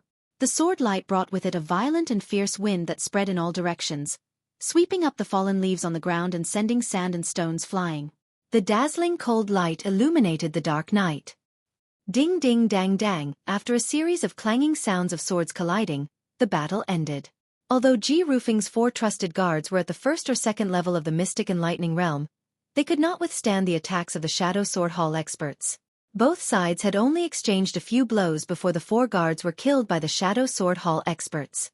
They lay on the ground covered in blood, turning into corpses. Ji Hao was even more vulnerable. His chest had been pierced by a sword light in the chaotic battle, and he died on the spot. Ji Ruffing was still alive, but he was also covered in wounds. The sword in his hand had been snatched away, and Mu Shan had a sword pressed against his neck. Ji Tianqing walked in front of him and shouted with a gloomy face, "Ji Ruffing, you can say your last words now." Ji Ruffing's blood-stained face revealed a sinister smile filled with resentment. "Ha ha ha. Ji Tianqing. Even if I die here tonight, You and your father won't live for long. You'll be buried with me sooner or later. I'll wait for you in the Yellow Springs. Someone will avenge me. Ha ha. With that, Ji Ruffing laughed maniacally. Then go to hell. Ji Tianqing coldly shouted, waving his sword and piercing his throat. Ji Ruffing immediately stopped breathing. His eyes were still wide open as his body fell to the ground with a plop. The mountain peak fell into silence. The night wind blew, dispersing the smell of blood on the ground. Deal with these corpses. Ji Tianqing ordered Mu Shan before walking towards Ji Hao's corpse. Ever since he caught up with Ji Ruffing and his son, Ji Hao had been trembling in fear. He hadn't said a single word, which seemed somewhat abnormal. He had specially observed Ji Hao just now and realized that Ji Hao's build and height were somewhat different from what he remembered. Ji Tianqing could not help but suspect that there was something wrong with this Ji Hao. He came to the side of Ji Hao's corpse and used his sword to pry open the hair covering his face, carefully observing Ji Hao's face. After a while, Ji Tianqing suddenly noticed something and frowned. Mu Shan, check Ji Hao's body and see if he was in disguise. Mu Shan immediately understood what he meant and hurriedly squatted down to examine Ji Hao's face. He stretched out 2 fingers and searched Ji Hao's face for a while before ripping off a human skin mask. Instantly, a dark and ordinary face appeared in front of everyone. Ji Tianqing looked at the unfamiliar face with a cold glint in his eyes. He said hatefully, "It really is a substitute. Damn that Ji Ruffing. What a scheming old fox. He had already found someone to disguise himself as Ji Hao and fooled us all."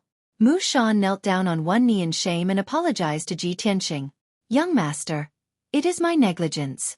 I was careless and was fooled by a substitute, allowing Ji Hao to escape. Young master, please allow me to redeem myself. I will immediately send people to investigate. We must capture Ji Hao." Ji Tianqing thought for a while and nodded. "This matter cannot be delayed. Send people to investigate immediately. Remember, capture him alive." "Yes, young master." Mu Shan cupped his fists and immediately ordered the experts of the Shadow Sword Hall to start the operation. After he passed down the order and arranged the men, the corpses on the mountain peak were also dealt with. Ji Tianqing led everyone away from the mountain peak and returned to the imperial city. The next day, noon, the Ji Mansion's main hall.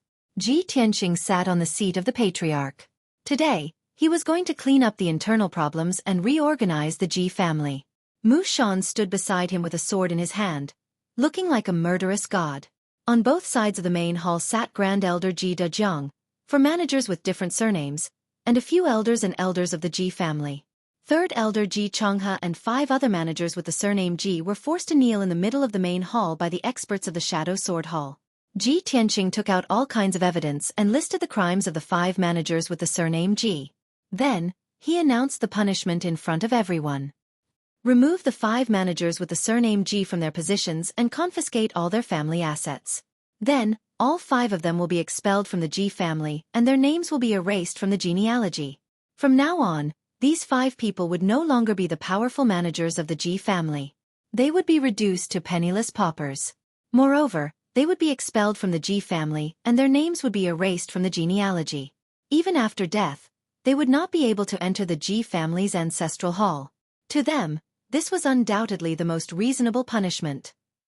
Ji Tianqing's announcement was like a bolt from the blue to the 5 managers with the surname Ji. They were dumbfounded on the spot. After regaining their senses, the 5 managers beat their chests and stamped their feet. They repeatedly kowtowed and begged Ji Tianqing to be lenient and forgive them. There were even 2 managers who wailed in front of everyone and slapped themselves in front of Ji Tianqing to express their remorse. However, what happened in the main hall a few days ago was still vivid in his mind. How could Ji Tianqing forgive them? At that time, these 5 managers had helped Ji Tianqing seize power and put pressure on Ji Tianqing. How repulsive were their faces. Now that things had progressed to this point, even if they wept bitterly and begged for mercy and repented, Ji Tianqing would not be merciful. After dealing with the 5 managers with the surname Ji, Ji Tianqing dealt with the 3rd uncle, Ji Changhe. 3rd Elder Ji Changhe colluded with 2nd Elder Ji Ruffing to embezzle the Ji family's assets and fill their own pockets. They committed all kinds of evil deeds. Ji Changhe, since you are my father's biological brother, I will give you a lighter punishment. From today onwards, Ji Changhe will be stripped of all his positions and will not interfere in any of the Ji family's matters. Furthermore, Ji Changhe will be imprisoned in the long bamboo courtyard. He will not be able to take a step out of the courtyard for the rest of his life. If Ji Changhe violates the above punishment in the slightest, he will be executed on the spot. After announcing the punishment, Ji Tianqing stared coldly at Ji Changhe and asked, Ji Changhe, do you have anything else to say? The current Ji Changhe did not have the arrogant and complacent attitude he had a few days ago. His hair was disheveled and he cut a sorry figure. His empty eyes were filled with despair and anger. He raised his head to look at Ji Tianqing and sneered with a sinister expression. Haha, Ji Tianqing, the winner is king and the loser is a bandit. I have nothing to say. I just didn't think that second brother and I would have underestimated you. You are only a 17-year-old youth, but your methods are more decisive and ruthless than your father's. Chapter 85. After dealing with Ji Changhe and the 5 Ji clan heads, the internal strife of the Ji clan was finally completely eliminated. Ji Tianqing had avenged himself and his father, and also completed his father's task of protecting the Ji clan's 100 years of foundation. Of course, the removal of the 2 elders and the 5 clan heads would temporarily affect the Ji clan's businesses and properties. Ji Tianqing did not have many people under his command, only the Shadow Sword Hall and the 4 clan heads with different surnames. He had no choice but to carry out his duties as the clan head, working hard every day for the Ji clan's businesses and properties, formulating various plans, and finding ways to restore the Ji clan's businesses. Unknowingly, 3 days had passed. In these 3 days, he was unusually busy. In order to quell the aftermath of the Ji clan's internal strife, it could be said that he was mentally and physically exhausted. Fortunately, the Ji clan's properties covered more than half of the imperial Qing dynasty, and there were many capable people under his command. He promoted a few trustworthy new clan heads, and formulated several plans and rules based on the Ji clan's current situation, and finally stabilized the Ji clan's turbulent situation. According to his estimation, the Ji clan would return to normal in at most a month, and would be as prosperous as before. Early in the morning, Ji Tianqing woke up and was washing up when Hun'er's voice came from outside his room. Eldest young master, Master has just finished his closed-door training, and he wants you to see him. I'll go now. Ji Tianqing responded and quickly walked out of Qing Feng Courtyard, heading towards his father's residence. When he arrived at Sanchong Courtyard, Ji Tianqing just entered the room and saw his father sitting by the bed, talking to Mu Shan in a low voice. Seeing him enter the room, Ji Changkong immediately revealed a gratified smile and waved to him. Tianqing, come over quickly. Seeing that his father's complexion had recovered, Ji Tianqing felt a little comforted. He quickly went forward and bowed, asking with concern, Father, you've been in closed-door training for a few days. How are your injuries? Ji Changkong nodded slightly and said in a calm tone, the poison of the energy-destroying powder has been mostly removed. Father's injuries have stabilized, and there are no major problems for the time being. Only then did Ji Tianqing feel relieved. He smiled and said, Father, many things have happened in the manor while you were recuperating in seclusion. Let me tell you slowly. Ji Changkong shook his head and said with a smile, Tianqing, Mu Shan has told me everything that has happened in the past few days. I really didn't expect that you would actually recover your strength, pass the test of the family's forbidden area, and succeed as the family's patriarch. He even passed the Sky Pillar Sex competition and won first place. That's great. I already knew that you wouldn't disappoint me. You would protect the Ji family's 100 years of foundation and rise again, becoming famous throughout the world. Speaking up to this point, Ji Changkong's emotions were somewhat agitated.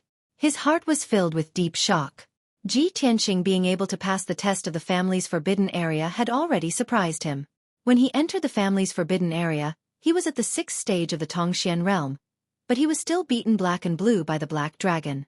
He only managed to obtain the blue crystal after a close shave with death. Not only did Ji Tianqing pass the test, but he also wiped away his shame in the Sky Pillar Sex entrance competition and won first place, becoming famous throughout the Imperial Azure dynasty. As a father, how could he not feel proud of his son? In addition, Ji Tianqing was able to control the huge Ji family at the age of 17. He even used thunderous methods to eliminate the Ji family's internal problems. This made Ji Changkong feel even more incredulous. Seeing his father's emotions and amazement, Ji Tianqing smiled and said with concern, Father, Although there are some unavoidable disturbances in the family's property and business after I eliminated the internal problems, I have already made arrangements. The current situation has already stabilized. At most, it will take 2 months for us to recover. Father, you are the pillar of the Ji family. During this time, you should focus on recuperating. You must recover your injuries and strength as soon as possible. Ji Chongkong waved his hand and said with a smile, Tianqing, you don't have to worry about me. I know the extent of my injuries. I know that you are wholeheartedly pursuing the peak of martial arts. Your lifelong goal is to enter the Sky Pillar sect to cultivate. You don't have to worry about the future. You can go to the Sky Pillar sect to cultivate at ease. I will take care of the family's mundane matters. You don't have to worry about these trivial matters. Ji Tianqing was still worried and asked worriedly, Father, your injuries haven't healed yet. What if the Ling family makes a comeback and retaliates? Ji Chongkong pointed at Mu Shan beside him and said with a smile, Just now, I had Mu Shan pass down the order to recall 16 Shadow Sword Hall experts to guard the Ji residence. With Mu Shan and the 16 Shadow Sword Hall experts, the Ji residence will be safe. The Ling family won't dare to make a move against me. Ji Tianqing thought for a moment and nodded, That's good. Then I will go back and prepare. We will leave for the Sky Pillar sect in 5 days. With this matter settled, the father and son chatted for a while more before Ji Tianqing took his leave. Half an hour later, Ji Tianqing returned to the cool breeze courtyard. Just as he walked to the door, he heard 2 voices coming from inside the room. They were talking in low voices. Humph. Old Ji is really not a good friend. He's been busy with the Ji family's matters these past few days and hasn't made anything good for me. I have to steal food personally to eat. The one who spoke was naturally the little ice fox, Qian Yu. Yes. Little fox, you are still the smart one. A few days ago, I helped old Ji fight and used up a lot of energy. My body is in a terrible state. I need to eat more to replenish my body. Ji Tianqing was very familiar with this voice. It was the little black dragon's voice. Hey, little black dragon, don't eat so fast. Leave some for me. Damn it. That roasted chicken is mine. Give it back to me. Qian Yu's voice sounded again. It was unclear that she still had food in her mouth. Ji Tianqing frowned and immediately pushed open the door. He saw that the round table in the room was filled with all kinds of delicious food. There were all kinds of fresh fruits and delicious dishes, as well as roasted chicken, roasted duck, and roasted lamb legs. The food was piled up like a small mountain. Qian Yu and the little black dragon's claws were holding on to the food.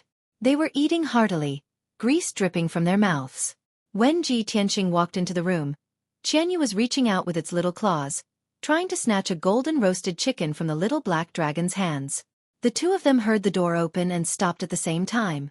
They turned their heads to look at the door. Ji Tianqing looked at the 2 of them with a strange expression.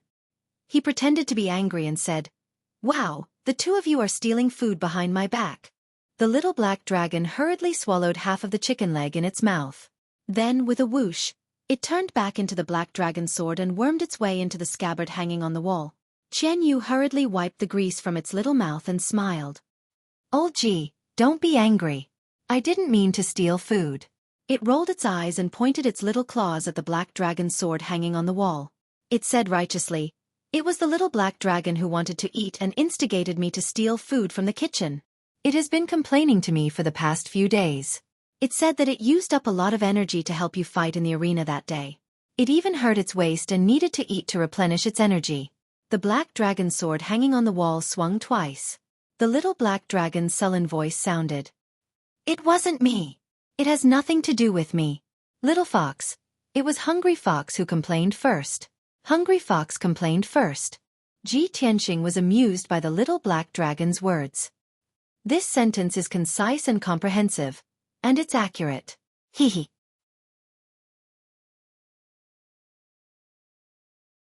Chapter 86. Seeing that Qian Yu still wanted to argue, Ji Tianqing waved his hand. All right, stop arguing. Eat as much as you want. If it's not enough, I'll get the kitchen to send more. I'm preparing to go into seclusion to cultivate for a few days. During this time, you two should behave yourselves. We'll be going to the Sky Pillar sect in a few days. After Qian Yu and the little black dragon finished eating, Ji Tianqing prepared to enter seclusion. But at this moment, Huan Er's voice came from outside the door. "Eldest young master, the little princess is here. Quickly come out and take a look." Huan Er's tone was a bit strange, causing Ji Tianqing to frown. He was somewhat puzzled. He hurriedly had Qianyu return to the 100 treasures brocade pouch before opening the door and walking into the small courtyard. Huan Er was standing at the entrance of the small courtyard, respectfully welcoming the little princess. At the entrance of the courtyard, a delicate and cute figure wearing a light yellow dress entered Ji Tianqing's eyes. "Big brother Tianqing, I'm here." Jiku entered the courtyard with a smile as beautiful as a flower. Her footsteps were light and nimble, and it was clear that she was in an extremely good mood. Ji Tianqing smiled and nodded. He was about to step forward to welcome Jiku. However, when he saw a large group of guards following closely behind Jiku and carrying several boxes, the smile on his face immediately turned into confusion. "Cuckoo, what are you doing now?"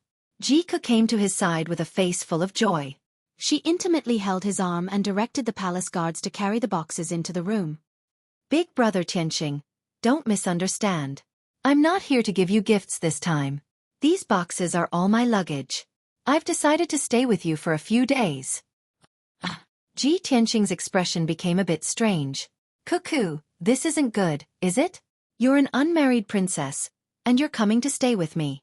If the news gets out, there will definitely be a lot of rumors." Jika's face was full of smiles. Clearly, she didn't care about the negative effects.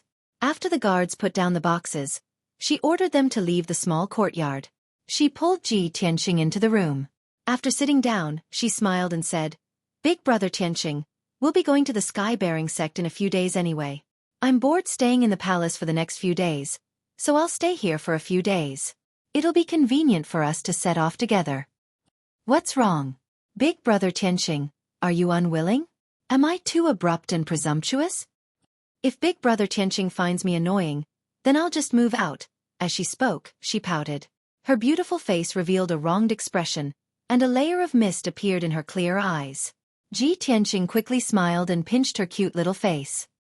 He comforted her and said, "Ku, you misunderstood me. Why would I find you annoying? You're right. You can stay here for the time being. In a few days, we'll head to the sky-bearing sect together." Only then did the wronged expression on Jika's face disappear and she revealed a sweet smile. "And I knew it. Big brother Tianqing is the best." Ji Tianqing smiled and nodded.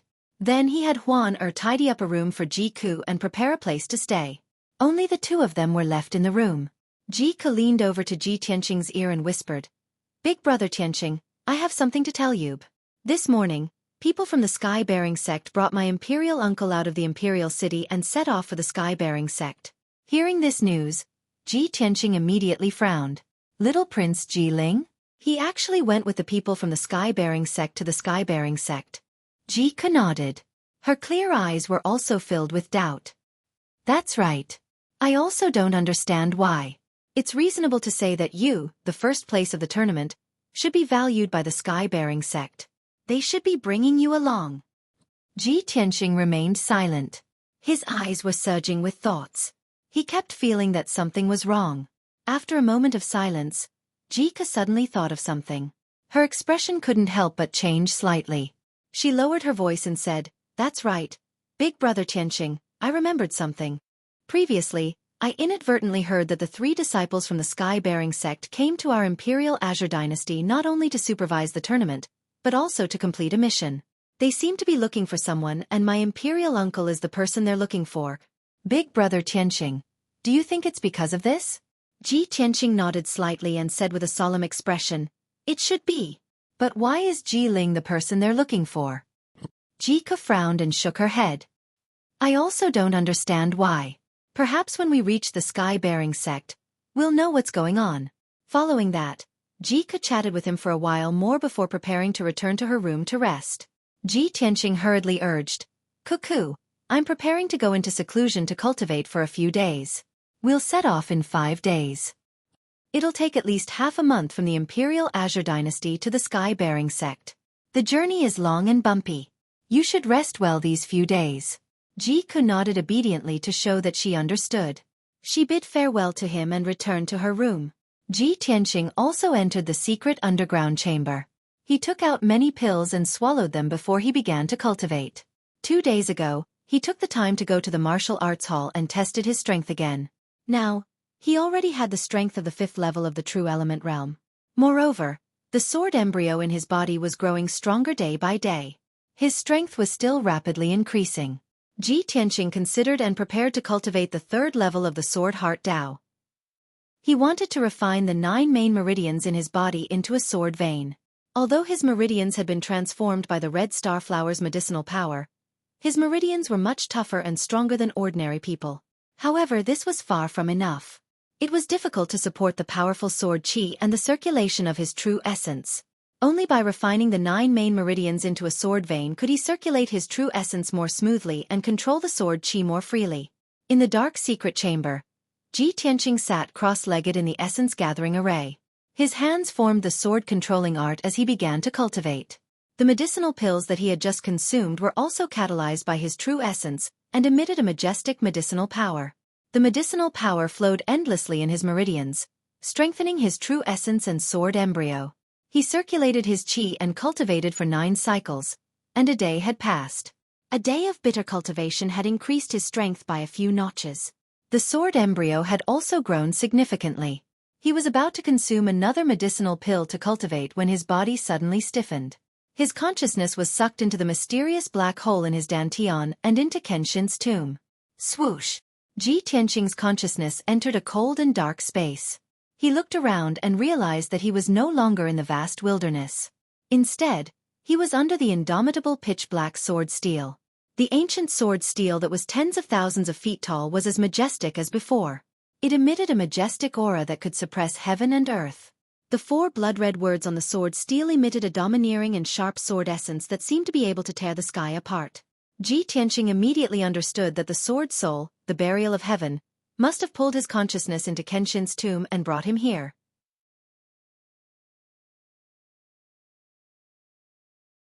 Chapter 87.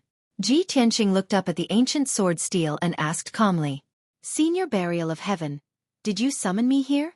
Burial of Heaven's voice immediately sounded from the ancient sword steel. It was still as powerful and distant as usual. "Yes." Ji Tianqing nodded and asked again, "Senior Burial of Heaven, may I ask why you summoned me here?"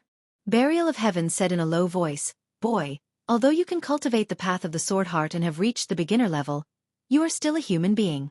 Your innate talent is limited, and you are destined to only be able to reach the 3rd level of the path of the sword heart. You will never be able to reach the 4th level. Although your comprehension is passable and your heart is firm enough, you do not have a strong enough constitution and bloodline. You are destined to not achieve much." Hearing this, Ji Tianqing could not help but frown and ask, "Senior Burial of Heaven, did you summon me here to persuade me to give up on cultivating the path of the sword heart?" Burial of Heaven was silent for a moment before saying, "Although you are very weak and have a low aptitude, from what I know about you, you are determined and persistent. You will definitely not give up on cultivating the path of the sword heart." Ji Tianqing nodded and said in a firm tone, "That's right. Cultivating the path of the sword heart is the only way for me to become stronger. I will never give up." After a pause, he looked at the sword steel with shining eyes and asked, "Senior Burial of Heaven, since you have pointed out my flaws, you are willing to tell me these secrets. You must have a way to solve my innate talent, right?" Burial of Heaven said in a low voice, "Yes, you are very smart. Since you have successfully cultivated the path of the sword heart with a human body, you can be considered to have some connection with Kenshin. I can help you solve your innate talent flaw. Kenshin once stepped into the Tianqian domain and left an opportunity in the star ancient realm. That's a drop of Kenshin's divine blood sealed within the heavenly astral bead. If you can find the heavenly star bead and obtain that drop of divine blood, you'll be able to fuse with the Kenshin bloodline and solve the flaw of your innate talent. You'll also be able to successfully cultivate the supreme sword Dao of Kenshin." Hearing this, Ji Tianqing's eyes shone brightly, his heart filled with anticipation and desire. Ancient star realm? Divine blood? Heavenly star bead? Thank you, Senior Burial of Heaven. I'll remember this. He knew very well that the supreme sword Dao that the sword soul Burial of Heaven mentioned was not only the sword heart Dao, but also a higher level sword Dao absolute art. If he could obtain the god's blood in the heavenly star bead, not only would he be able to make up for his innate flaws, but he would also be able to cultivate a more profound sword Tao. How could he not be excited? How could his blood not boil? However, Ji Tianqing quickly calmed down as his heart was filled with worry. The ancient star realm is the most mysterious and peculiar ancient realm in the Tianqian region. Legend has it that it's a cultivation holy land created by an ancient almighty. It's like a small world. The Sky Pillar sect and the 7 top sects of the Tianqian region are all located in the ancient star realm, and they each occupy a spirit vein treasure land. With my current strength, searching for the heavenly star bead in the ancient star realm is undoubtedly like searching for a needle in a haystack. I'm afraid I won't be able to find it in my lifetime, right? The Sword Soul Burial of Heaven told me this news. Although it's exciting, it's just an illusion.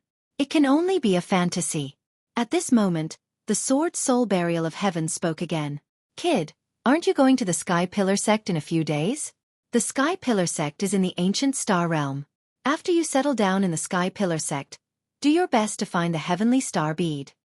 If you want to master Kenshin's supreme sword Tao and become a supreme expert like Kenshin, you only have one path to take.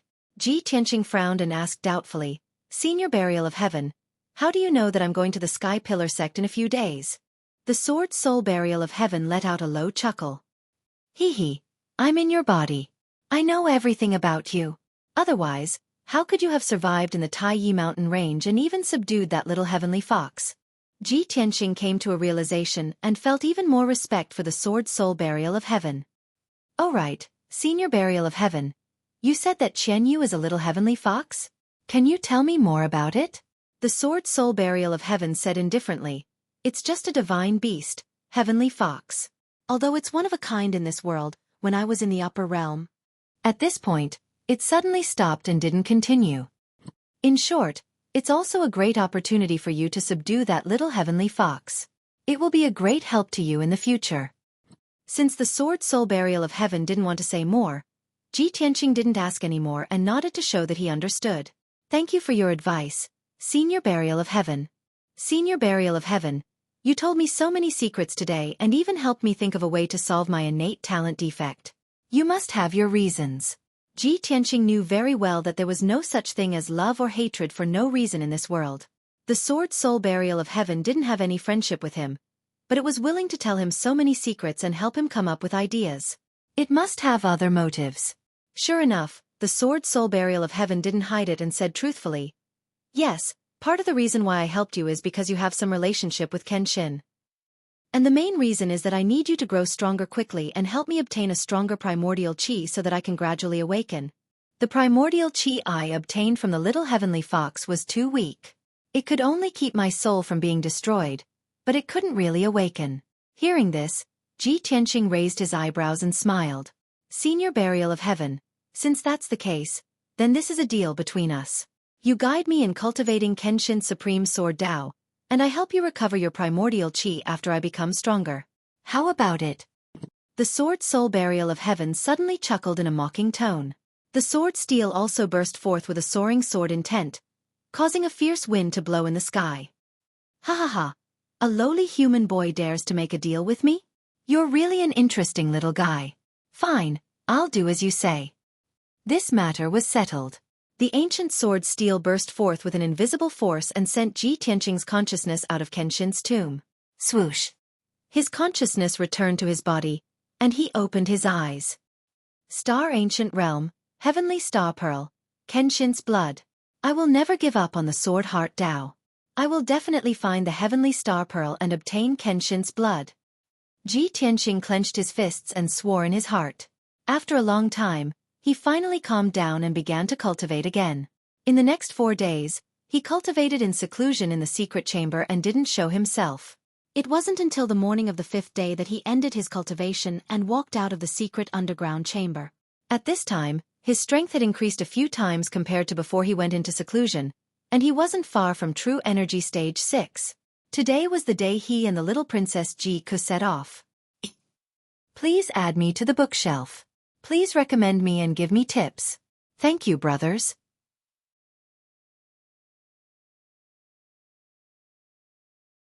Chapter 88.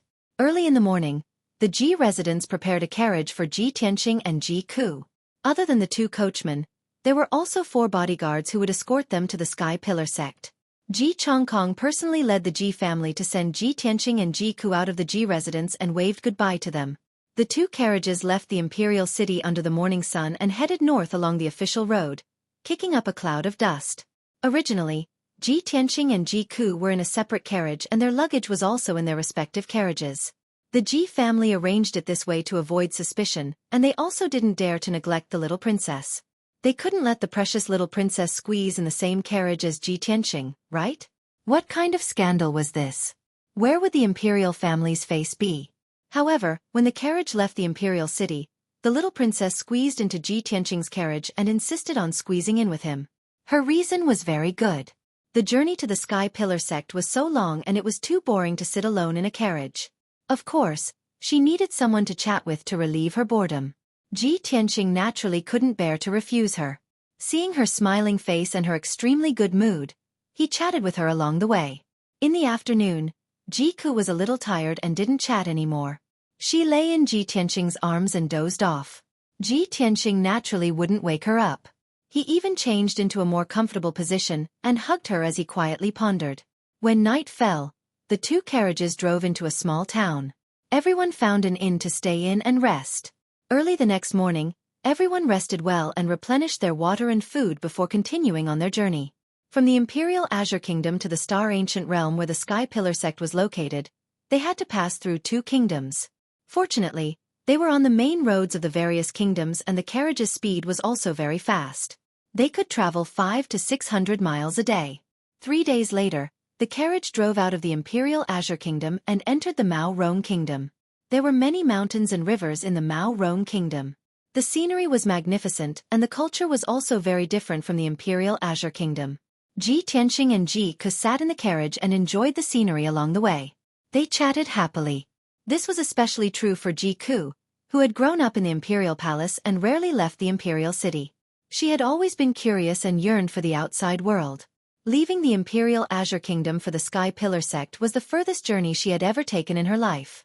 With the person she loved by her side, she could broaden her horizons and increase her experience. Of course, she was excited and happy. After 3 days of interaction, her relationship with Ji Tianqing had become more and more intimate. Although Ji Tianqing took care of her as an elder brother, she had already regarded Ji Tianqing as her lover, so she did not avoid suspicion in the slightest. Now, Ji Ku had already fallen in love with this kind of life where he didn't have to care about other people's opinions and worldly etiquette when he was outside. She secretly prayed in her heart that it would be great if she could stay like this with big brother Tianqing forever. 9 days later, the carriage left Mao Rong State and entered the territory of Hengchuan State. As long as they crossed Hengchuan State, they would reach the ancient Star Realm. That evening, Ji Tianqing and the others entered a city called Fengyang City. The area of Fengyang City wasn't big, only about half the size of the Imperial City. However, the city was bustling with people coming and going. Even at night, it was still noisy. After all, Fengyang City was the only way to enter Hengchuan State. Many merchants from the Imperial Azure Kingdom and Mao Rong State had to pass by here to enter and exit Hengchuan State. After Ji Tianqing and the others entered Fengyang City, they stayed in the best inn in the city and rested there for the night. The inn was very big and there were many guests eating in the main hall on the first floor. There were all kinds of people and there were people from all walks of life. Ji Tianqing and Ji Ku led 2 guards into the main hall and sat down at a table to eat. Many of the young and middle-aged men in the surroundings widened their eyes when they saw the appearance of the little princess Ji Ku. They were stunned. After all, Ji Ku was the princess of the imperial family. Not only was she born beautiful and cute, but she also had a noble and graceful temperament.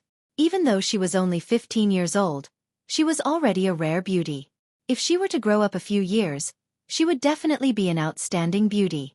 The surrounding men only dared to sneak a few glances at Ji Ku, but did not dare to have any improper thoughts. When they saw Ji Ku and Ji Tianqing's manners and the guards beside them, they knew that these 2 were of noble status and should not be provoked. Ji Ku ignored the crowd's reaction and only had Ji Tianqing in her eyes. Following the principle of not talking while eating, she lowered her head and ate calmly. Only when she met Ji Tianqing's eyes did she reveal a cute smile. However, when the 2 of them were only halfway through their meal, a middle-aged martial artist dressed in a blue robe and carrying a sword on his back came to the table. This person was dressed as a guard, but his words and actions revealed a bit of arrogance. He ignored Ji Tianqing and cupped his hands to Ji Ku. He said in a neither servile nor overbearing manner, "Miss, my young master would like to invite Miss upstairs for a chat. Would Miss be willing to give him the honor?" After saying that, he raised his head and glanced at the heavenly private room on the second floor. Ji Tianqing and Ji Ku immediately frowned. They put down their bowls and chopsticks at the same time and raised their heads to look at the private room. In the exquisitely decorated private room, a handsome young man in a white robe was standing by the window and looking down at Ji Ku.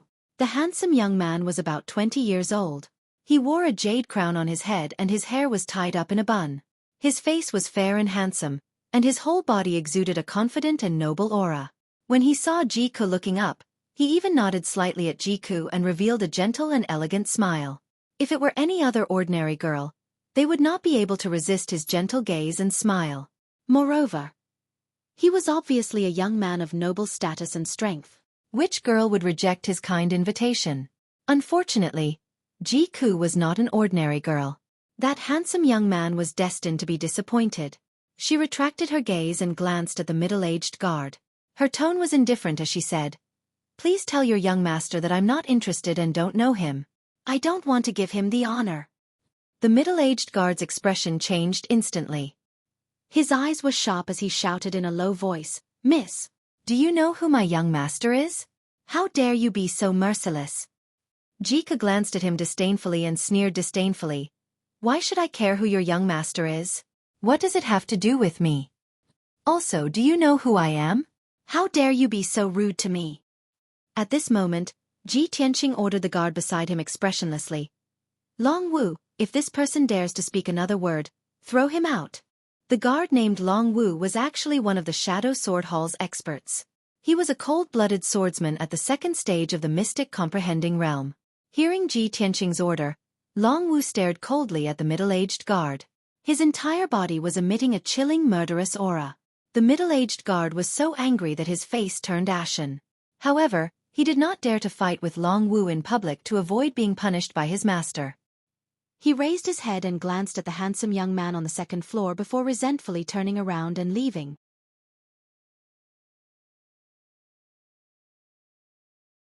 Chapter 89. In a private room on the second floor, the middle-aged guard stood respectfully at the door and reported Ji Ku's words to the white-robed young man. After he finished speaking, he added a few more words with anger still lingering in his voice. "Your Highness, you are the first prince of our Chongfeng nation. How honorable is your identity? It is her honor that you are willing to invite her. I didn't expect that girl to be so rude." The white-robed young man sat at the table with a wine cup in one hand and his chin in the other. There was a sneer at the corner of his mouth. He pondered for a moment and muttered to himself, "Such a beautiful, cute, and intelligent girl. It's really rare to see such a person. I have traveled all over Chongfeng, Maorong, and other countries, but I have never seen such a lovable girl. Her beauty and intelligence can almost be compared to Xian. However, she has a soft spot for that ordinary black-robed young man. What a pity." The middle-aged guard frowned and thought for a moment. A cold light flashed in his eyes as he lowered his voice and said, "Your Highness, do you want me to teach that kid a lesson? Your subordinate will capture that girl later. Tonight, Your Highness can do whatever you want with her." He had done this kind of thing for the first prince before, and it was more than once. If he really wanted to do this kind of thing, he was very familiar with it. It was also because of this that he was highly regarded by the first prince and was brought along by his side. The first prince frowned slightly and pondered for a moment before waving his hand and saying, "No need. Let's put this matter aside for now. Go check how many silver notes we have with us. Prepare all the money. I will go to the Treasure Heaven Pavilion later. There will be a 10,000 spirit jade pillow in tonight's auction. It is said that this item has miraculous effects. It can regulate yin and yang qi and treat all kinds of illnesses. Xian has been tortured by extreme cold poison since she was young. If I get the 10,000 spirit jade pillow and give it to her, I think she will." The middle-aged guard cupped his hands and accepted the order. He quickly went to count the money in the luggage. In the hall on the first floor, Ji Tianqing and Ji Ku continued to eat. Ji Ku's mood was not affected even though he had been disturbed by a strange noble young master. The two of them were eating when they heard the guests at the nearby tables chatting idly. and their words were mixed with words like auction and treasure heaven pavilion.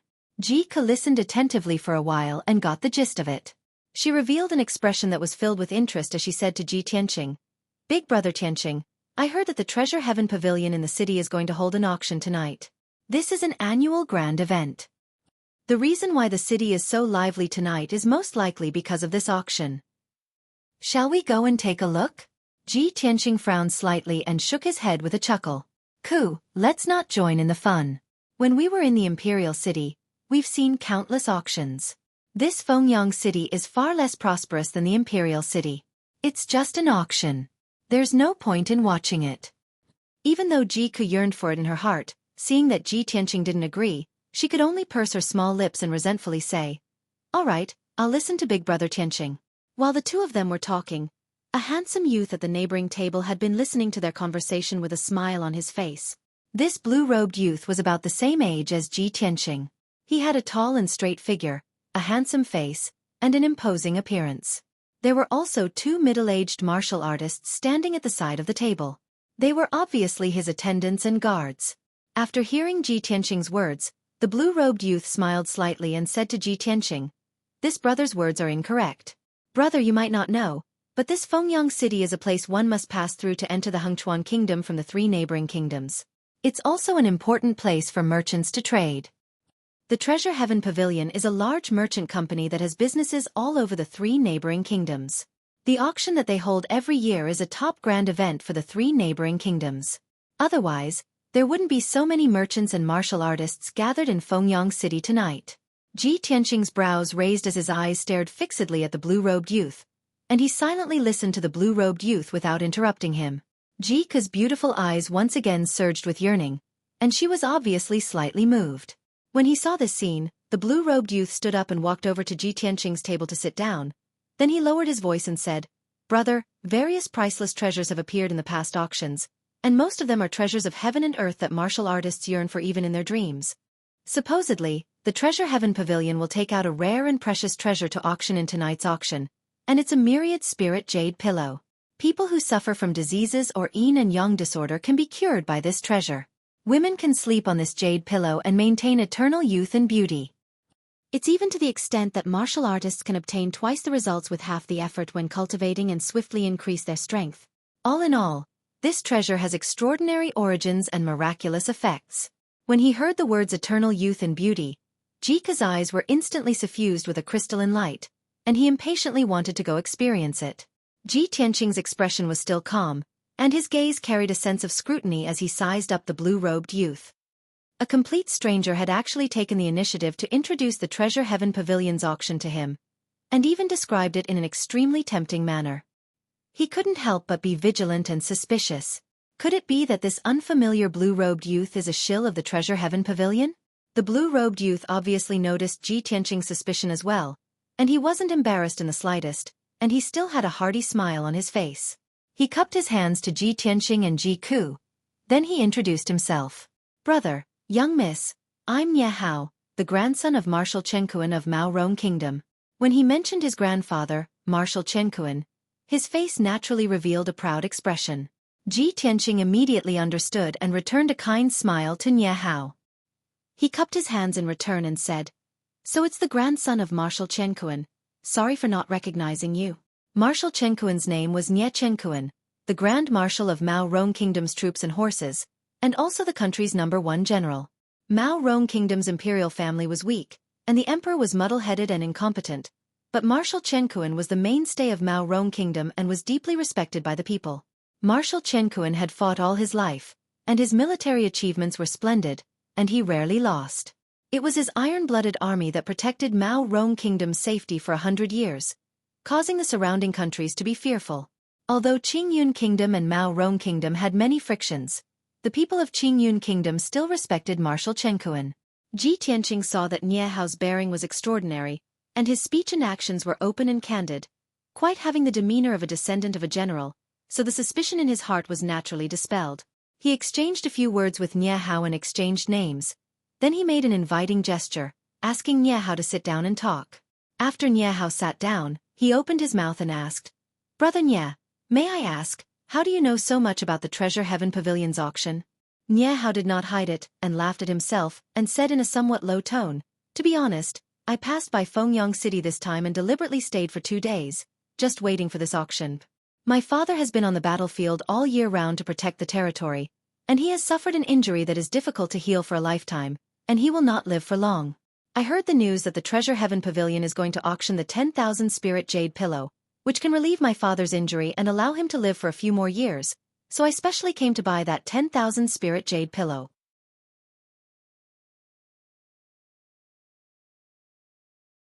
Chapter 90. Nie Hao's feelings and experiences caused Ji Tianqing to empathize with him.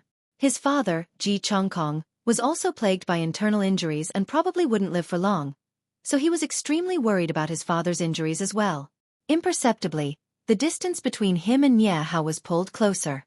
The two of them chatted for a while, and it was already 3:45 p.m. After a while, the Treasure Heaven Pavilion's auction would begin. Nie Hao stood up and bid his farewells, intending to leave the inn and rush to the Treasure Heaven Pavilion, and he invited Ji Tianqing and Ji Ku to go with him. Ji Ku really wanted to experience this grand event, and Ji Tianqing didn't want to dampen her spirits, so he nodded in agreement. The three of them left the inn and rode a carriage to rush to the Treasure Heaven Pavilion in the city. The Treasure Heaven Pavilion was located on the most bustling street in the city, and it occupied an extremely vast area. The few palaces and tall buildings were constructed with a grand and magnificent aura. When the three of them arrived at the Treasure Heaven Pavilion, the outside of the pavilion was already packed with people, and it was bustling and clamorous. Merchants and martial artists from the surrounding countries, and numerous influential officials with extraordinary statuses entered the Treasure Heaven Pavilion's entrance in an endless stream. Ji Tianqing's group of 3 followed the crowd into the Treasure Heaven Pavilion, and they entered the auction venue after a short moment. The venue was an extremely spacious hall, and there was a circular high platform at the center area. It was the auction platform, and there were a few thousand seats in the surroundings. Besides this, there were over 100 exquisite private rooms on the second floor of the hall, and those were rooms that only wealthy and influential officials had the qualifications to sit in. Ji Tianqing and Ji Ku only came to join in the fun and broaden their horizons, so they casually found 2 seats in the hall and sat down. Nie Hao traveled with the two of them, so he naturally sat close to the two of them, and he sat beside Ji Tianqing. Nie Hao smiled lightly and reminded Ji Tianqing before the auction began. "Brother Ji, many rare treasures will surely appear in the auction later. If you see a treasure that interests you, there's no harm in bidding for it. The rules of the Treasure Heaven Pavilion are that only gold and silver can be used. The silver notes of the surrounding countries can be used, but it can't be used as collateral." It was obviously not the first time Nie Hao had come to the Treasure Heaven Pavilion, and he was extremely familiar with the various matters of the auction.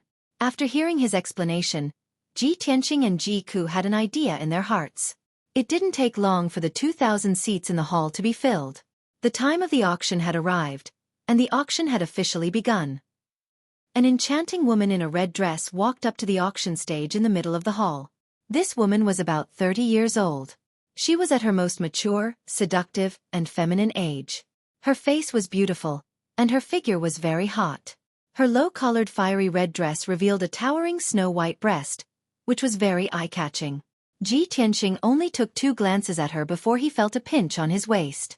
His expression changed slightly as he turned to look at Ji Ku beside him. He smiled awkwardly and said, "Cuckoo you, humph. Big brother Tianqing, you're not allowed to look." Ji Ku pouted angrily, looking adorable. Ji Tianqing didn't know whether to laugh or cry, and he hurriedly explained. "Cough, cough. Cuckoo, don't think too much. I just feel that the Treasure Heaven Pavilion's business methods aren't bad. Sending out such an enchanting woman to be an auctioneer will surely make a killing tonight." Nie Hao smiled lightly and nodded. "Brother Ji is right. This woman is called Wild Rose, and she's one of the most renowned auctioneers in the Treasure Heaven Pavilion. Not only is she charming and enchanting, she's extremely skilled in stirring up the hearts of others. She frequently makes those influential and wealthy merchants that harbor ill intentions throw away money recklessly and compete for wealth here." Ji Tianqing nodded to indicate his understanding, and he didn't say anything further. Meanwhile, Wild Rose smiled charmingly and bowed to the guests, and then she used her clear and melodious voice to welcome the arrival of everyone and introduce the auction tonight. Not only was her voice pleasant and enchanting, but she was also full of witty words. A few sentences caused the atmosphere in the hall to become lively, and it caused the blood of countless people to boil and be filled with anticipation. In next to no time, the auction officially began. The first treasure was sent up to the auction stage by 2 guards, and Wild Rose opened the sandalwood box and withdrew a treasured sword with a brown sheath from the box. She had a light smile as she introduced. The first treasure of tonight's auction is a top-grade profound artifact treasured sword called Wind Shadow Sword. This treasured sword was personally forged by the Windhaven Kingdom's weapons forging grandmaster, OU, and it fused with a piece of wind lightning true gold, causing this sword to possess wind attribute spirit energy and possess extraordinary might. Starting the auction for the Wind Shadow Sword now. The starting price is 5 million, and every increment must not be less than 100,000. Sword Dao experts, a treasured sword befits a hero. What are all of you still waiting for? Wild Rose clearly explained the origins and effects of the Wind Shadow Sword in a few sentences, and she did her best to incite the emotions of everyone, praising this sword to the skies. Ji Tianqing was born into a family of weapons forgers, and he had his own knowledge and views towards this treasured sword. Every martial artist had their own innate attribute, and absorbing the spirit energy of heaven and earth to transform into true essence was also a corresponding attribute. However, the majority of martial artists' attributes were one of the 5 elements. For example, Ji Tianqing's innate attribute was metal, and his metal attribute spirit energy was sharp and fierce. Therefore, his talent in sword Dao was extremely high. Other than the 5 elements, there were also wind, thunder, rain, fog, and other special forces in heaven and earth. These were almost impossible for human martial artists to possess. Therefore, weapons and equipment that contained these special forces were usually priceless and extremely expensive. Although this Wind Shadow Sword is not bad, I already have the Black Dragon Sword. No profound artifact or treasured sword can compare to the Black Dragon Sword. Ji Tianqing murmured in his heart, but he did not have any thoughts of bidding. Ji Ku and Nye Hao were also not interested in this treasured sword. Many martial artists and dignitaries in the hall were extremely interested in the Wind Shadow Sword, and they all began to bid. In just a few short minutes, the Wind Shadow Sword was won by a sword Dao expert for a sky-high price of more than 7 million taels of silver. Following this, Wild Rose took out the second treasure and began the auction. This time, 3 supreme-grade black-level elixirs were auctioned. They were also made by a master alchemist and had the effect of increasing one's skills and cultivation. Everyone bid one after another. In the end, these 3 elixirs were won by a dignitary for a high price of 3 million taels of silver. The auction continued. The 3rd, 4th, and 5th treasures appeared one after another. Most of these treasures were elixirs, weapons and equipment, formations, and so on. Occasionally, there were some unique treasures that were also related to martial artists' cultivation. Every treasure would be auctioned off by everyone, and in the end, it was won at an extremely high price. Ji Tianqing and the other 2 watched silently and did not bid. It was not until the 7th treasure appeared on the stage that Ji Tianqing's interest was piqued. He carefully observed the treasure. It was an ice dragon armor, which was also a supreme-grade profound artifact. It was said that it was forged from the scales of an ice dragon and the silk of a heavenly silkworm. This armor looked like a translucent thin shirt. It would be very light when worn, as if it was weightless. However, it was impervious to fire and water, and would not decay for thousands of years. Weapons below supreme-grade profound artifacts would not be able to break through the defense of this armor. Without a doubt, this ice dragon armor was a treasure that martial artists yearned for. Wearing it could save one's life at a critical moment.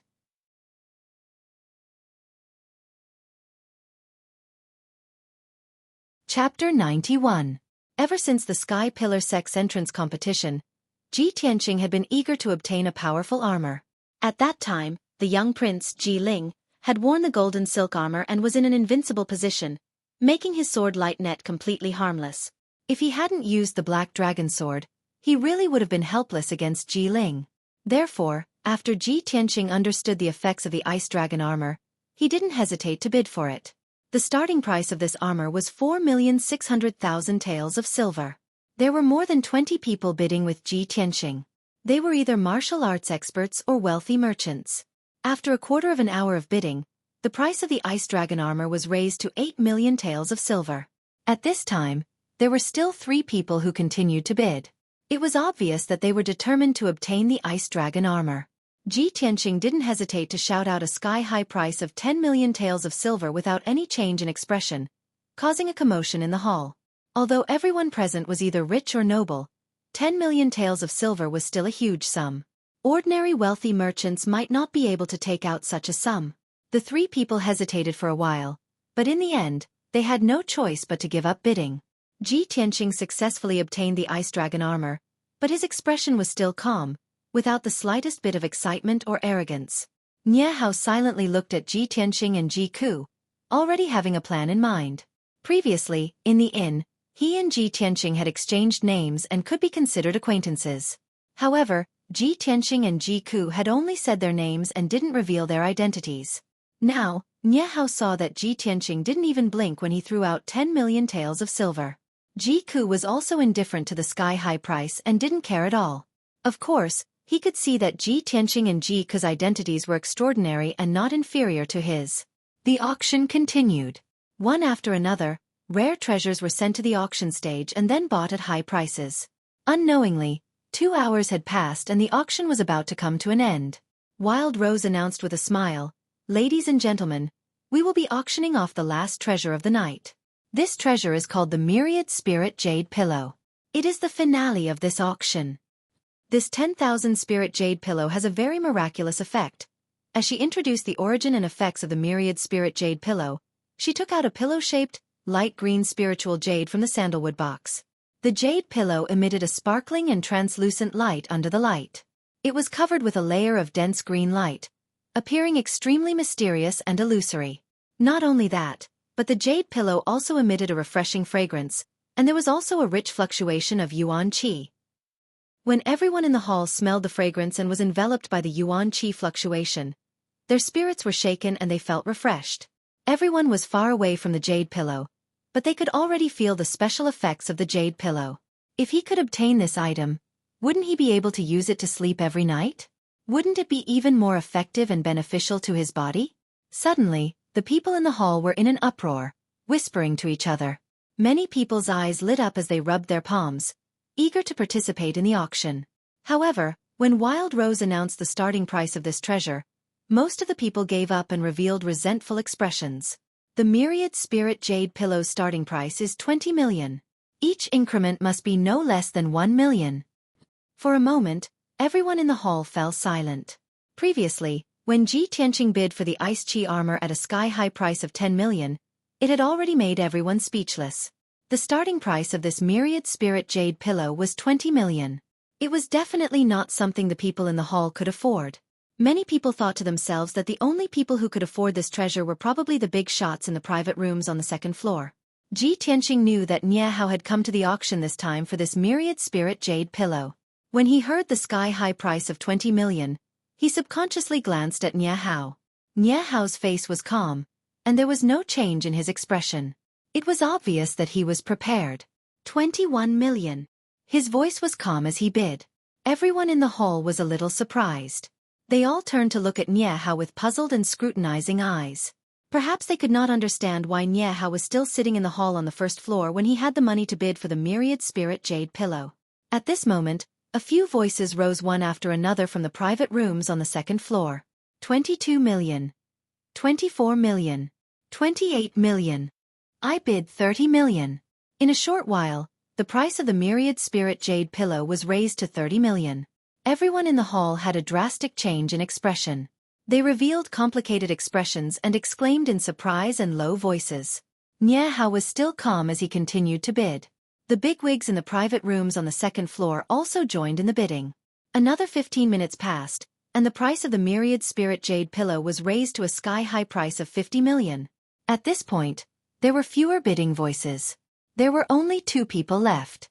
One of them was Nie Hao, and the other young man's voice came from one of the private rooms on the second floor. 55 million. Hearing the young man's voice, Nie Hao frowned, and his face was solemn. He secretly clenched his fists and said in a low voice, 56 million. Ji Tianqing silently watched Nie Hao. He could see that it was difficult for him to make a bid. The price was probably about to reach his bottom line. The voice from the private room on the second floor was silent for a moment, and then it shouted again, 60 million. This item belongs to none other than me. There was no doubt that the mysterious young man on the second floor was also going all out. His voice was extremely imposing, and he wanted to defeat Nie Hao in one fell swoop. As expected, Nie Hao's body trembled. His face was extremely solemn. He pursed his lips and remained silent for a long time. In one of the private rooms on the second floor, a handsome young man in a white robe sat by the table. He supported his chin with one hand and played with an exquisite wine cup with the other. He was the one who had bid 60 million. The middle-aged guard standing beside him reminded him in a low voice with a solemn expression, "Your Highness, we only have this much money with us." He looked like he wanted to say something but stopped.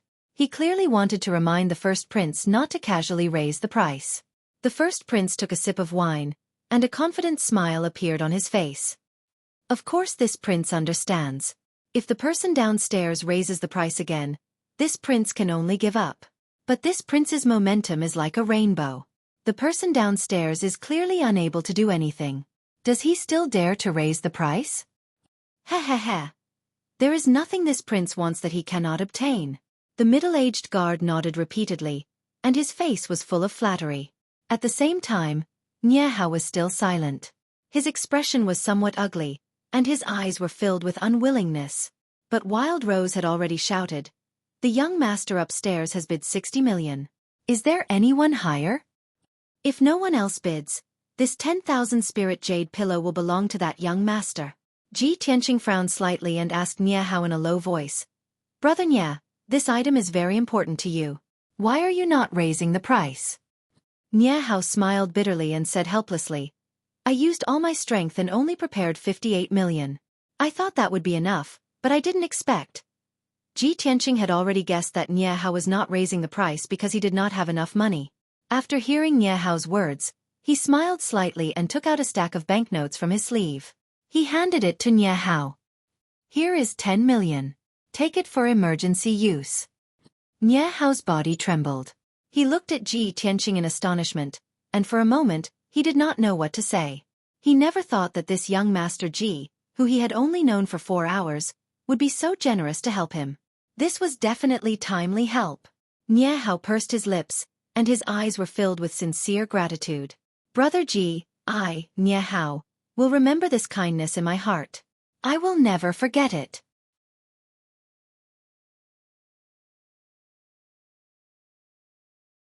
Chapter 92. Nie Hao asked himself honestly. If he was asked to take out 10 million taels to help a stranger he met by chance, he might not be able to do it. It was precisely because of this that Ji Tianqing's generous help caused him to be filled with gratitude. This was the way of the world. There were many who would add flowers to brocade, but there were extremely few who would provide timely assistance. When Ji Tianqing heard his sonorous, sincere, and heavy tone, he smiled and waved his hand. "It's nothing. You'd better hurry up and bid. Don't wait for Wild Rose to drop the hammer." Nie Hao nodded heavily. After accepting the stack of banknotes, he opened his mouth and shouted with an imposing manner, 61 million taels. Wild Rose, who was on the auction stage, was about to drop the hammer and announce that the myriad spirit jade pillow was won by the young master upstairs. When she suddenly heard Nie Hao's voice, her hand froze for a moment, then she revealed an even brighter smile. "This young master has bid 61 million taels. Is there a higher bid?" Everyone in the hall immediately discussed spiritedly. They all raised their heads and looked at the private room on the second floor, revealing looks of anticipation. In the private room, the first prince was holding a wine cup and tasting wine with a smile on his face. He was extremely confident and originally thought that he had successfully shocked his opponent. As long as Wild Rose dropped the hammer and announced the result, the myriad spirit jade pillow would be his. But he never expected that at the last moment, the person downstairs actually followed and bid. The first prince's body immediately stiffened. His face became ashen, and his eyes surged with rage. 60 million taels was his limit. This time he could not bid any more. No matter how much rage and unwillingness he had in his heart, he could only suppress the rage in the bottom of his heart. He tightly pursed his lips and did not say a word. A moment later, Wild Rose announced the result loudly. The finale treasure of this auction, the myriad spirit jade pillow, was sold at a price of 61 million taels and belonged to Nie Hao. The first prince walked to the window with an ashen face and looked down at Nie Hao from above. A cold light flashed in his eyes. The middle-aged guard said in a low voice, "Your First Highness, Do you want this subordinate to make a move and snatch that jade pillow? The first prince's face was dark and he did not speak. He turned around and walked out of the private room with an icy aura. The Treasure Heaven Pavilion's auction ended. Everyone left the auction house one after another and walked out of the Treasure Heaven Pavilion along with the surging crowd, discussing as they walked. After an entire 7 minutes, all the guests left, and the Treasure Heaven Pavilion finally quieted down. After the auction ended, Ji Tianqing, Nie Hao, and Xueqi were invited into the Treasure Heaven Pavilion's parlor. Both parties exchanged the money and the goods, completing the auction transaction. Ji Tianqing obtained the ice chi armor, and Nie Hao also obtained the myriad spirit jade pillow as he wished. The three of them put away the treasures properly before walking out of the Treasure Heaven Pavilion together. It was already the middle of the night. There were few pedestrians on the street and the lights were dim. Just as the three of them were about to board the carriage, two people walked out from the darkness and blocked Nie Hao's path. The two of them were precisely the first prince and the middle-aged guard, and they had long since been waiting for Nie Hao outside the Treasure Heaven Pavilion's entrance. The eldest prince ignored Ji Tianqing and Xueqi and walked straight to Nie Hao. He did not beat around the bush either and went straight to the point. "This brother, I'm willing to buy your myriad spirit jade pillow at double the price. What do you think?" Nie Hao recognized his voice and said with a frown, "This young master must be joking. If you can offer double the price, why didn't you bid at the auction just now?" The eldest prince's expression was somewhat grim as he explained in a cold tone, "I can give you 60 million taels first. I'll send people to gather the remaining 60 million and will definitely hand it over to you within 3 days. His tone and attitude were somewhat unyielding. His body faintly emitted a domineering aura that was extremely oppressive. But Nie Hao was unmoved in the slightest and said in a firm tone, "The myriad spirit jade pillow is extremely important to me. No matter how much money you offer, I won't sell it." The eldest prince's expression immediately turned cold. His eyes surged with a sharp glint as he said with a cold smile, "The things that I, Lu Mingyang, want, there is still nothing that I can't get. Since your esteemed self doesn't know what's good for you, then don't blame me for not being courteous." As he finished speaking, the middle-aged guard behind him strode forward and rushed towards Nie Hao as fast as a gust of wind. He slammed his palm towards Nie Hao's chest. This middle-aged guard was a Tongxian realm expert. His palm flickered with a scarlet flame that contained an extremely violent power. Before the flaming palm could hit Nie Hao, the scorching heat caused Nie Hao to suffocate. His robes and hair were almost charred. With his true energy realm strength, it was impossible for him to dodge this palm. At this critical moment, Ji Tianqing, who was standing at the side, suddenly drew his black dragon sword and slashed at the middle-aged guard's palm with all his might. Swoosh! The dazzling sword light illuminated the night sky. The cold sword chi dispersed the scorching flames. The middle-aged guard's expression changed abruptly. Sensing the terrifying power of the sword light, he immediately retracted his palm. The cold sword light missed and slashed fiercely onto the limestone street, creating a deep trench that was almost 10 feet long. Seeing this scene, First Prince Lu Mingyang frowned, a hint of fear flashing in his eyes. He turned his head to look at Ji Tianqing. His eyes were filled with a cold light. "Brat, it's you again." Nie Hao had dodged a bullet and looked relieved. He hurriedly took a few steps back and stood beside Ji Tianqing. At the same time, his two guards also rushed over. They drew their swords to protect him and stared at Lu Mingyang with murderous intent. Ji Tianqing put away his black dragon sword and stared coldly at Lu Mingyang. He sneered in a mocking tone. "Haha, previously in the inn, you already had bad intentions towards my sister. Now that the auction has failed, you want to kill me on the street and steal my treasure. I would like to know, which aristocratic family are you from? How can you be so despicable and shameless?" Nie Hao also glared at Lu Mingyang and shouted angrily, "Lu Mingyang, you sinister and vicious villain." Even Xueqi sneered with disdain. "Haha, you look like a human. Unfortunately, you're a beast in human clothing. You're even worse than pigs and dogs." Lu Mingyang was scolded by the three of them in turn. He was so angry that his face turned ashen. The fury in his heart surged, and he wished he could kill the three of them. However, Ji Tianqing's sword strike made him rather fearful. Moreover, the three of them had guards with them, and all of them had extraordinary strength.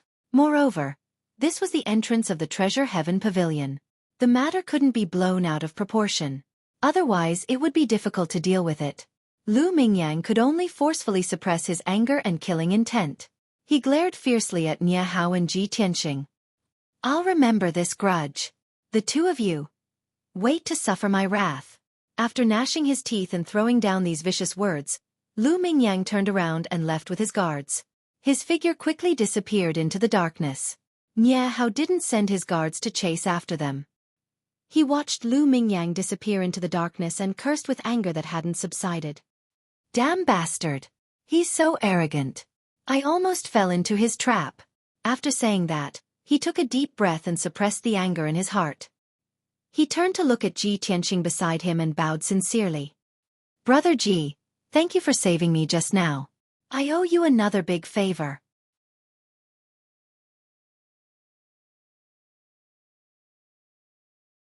Chapter 93. On the way back to the inn, Nie Hao and Ji Tianqing rode in the same carriage. Ji Tianqing saw his abnormal expression and guessed that he might have something to say, so he took the initiative to ask. Brother Nie, do you have something to say? Nie Hao nodded and said with a face full of guilt. Brother Ji, I've implicated you in tonight's matter. Ji Tianqing frowned doubtfully and asked with a smile. It's fate that you and I have met each other. Drawing a sword to help is a small matter. How can you implicate me? Nie Hao shook his head gently and said in a dignified tone, Brother Ji is righteous. I, Nie Hao, will remember this kindness in my heart and will definitely repay it in the future. It's just that Lu Mingyang, I'm afraid his origin is extraordinary and his background is deep. I, Nie Hao, am not afraid of his revenge. It's just that Brother Ji, in order to save me, offended him for no reason. I'm afraid there will be trouble in the future. Seeing that Ji Tianqing did not take it seriously, Nie Hao lowered his voice and explained, Brother Ji, you may not know, but the Chongfeng country, which is adjacent to our Mao Rong country, has a first prince called Lu Mingyang. It's rumored that the first prince of Chongfeng country looks talented, but in fact, he's a despicable, sinister, and unscrupulous bastard. Hearing this, Ji Tianqing suddenly understood. That guy just now is the first prince of Chongfeng country? No wonder he's so arrogant and despotic. He's really lawless. I'm not from Chongfeng country. Even if he wants to take revenge on me, would he dare to run to my Qingyun country? Ji Tianqing smiled and did not take this matter to heart. Nie Hao was of course not a person who was afraid of trouble. He guessed that Ji Tianqing's family background was extraordinary and his strength was mysterious and powerful, so he did not say anything more. After an hour, the three returned to the inn and went back to their rooms to rest. That night, undercurrents were surging in Fengyang City. However, the inn was safe and sound and no accidents happened. Before going to bed, Ji Tianqing took out the ice dragon armor from the 100 treasures brocade pouch and put it on after a moment of observation. As expected, this armor was as light as a feather. Wearing it didn't feel cumbersome at all, and it didn't affect his movements at all. Moreover, the ice hornless armor was constantly emitting an icy aura, stimulating his meridians and muscles, and subtly strengthening his body. This ice hornless armor not only had a strong defense, but also had the effect of strengthening the body and refreshing the mind. It was very beneficial for cultivation. The 10 million taels of silver he had spent to buy the ice hornless armor was worth it. The next morning, Ji Tianqing had just woken up and washed up when there was a knock on the door. He opened the door and saw that the person knocking on the door was Nie Hao. Nie Hao walked into the room and cupped his hands in greeting towards Ji Tianqing. He then smiled and said, I've disturbed Brother Ji so early in the morning. Please don't take offense. After exchanging a few pleasantries, he took out a stack of banknotes from his sleeve and returned them to Ji Tianqing with both hands. Brother Ji, thank you for helping me out last night. I knew that you were leaving Fengyang City today, so I asked my subordinates to gather 10 million taels overnight. Ji Tianqing was a little surprised. He didn't expect Nie Hao to be in such a hurry to return the money. He could see that Nie Hao owed him a favor, so he felt a little uneasy. Therefore he accepted the banknotes and said with concern, Brother Nie, that 10,000 spirit jade pillow is a hot potato. You have to deal with it as soon as possible. Nie Hao smiled and said, Thank you for your concern, Brother Ji. I already asked the guards to send it home last night. The two of them chatted for a while more before Nie Hao cupped his hands and bid farewell.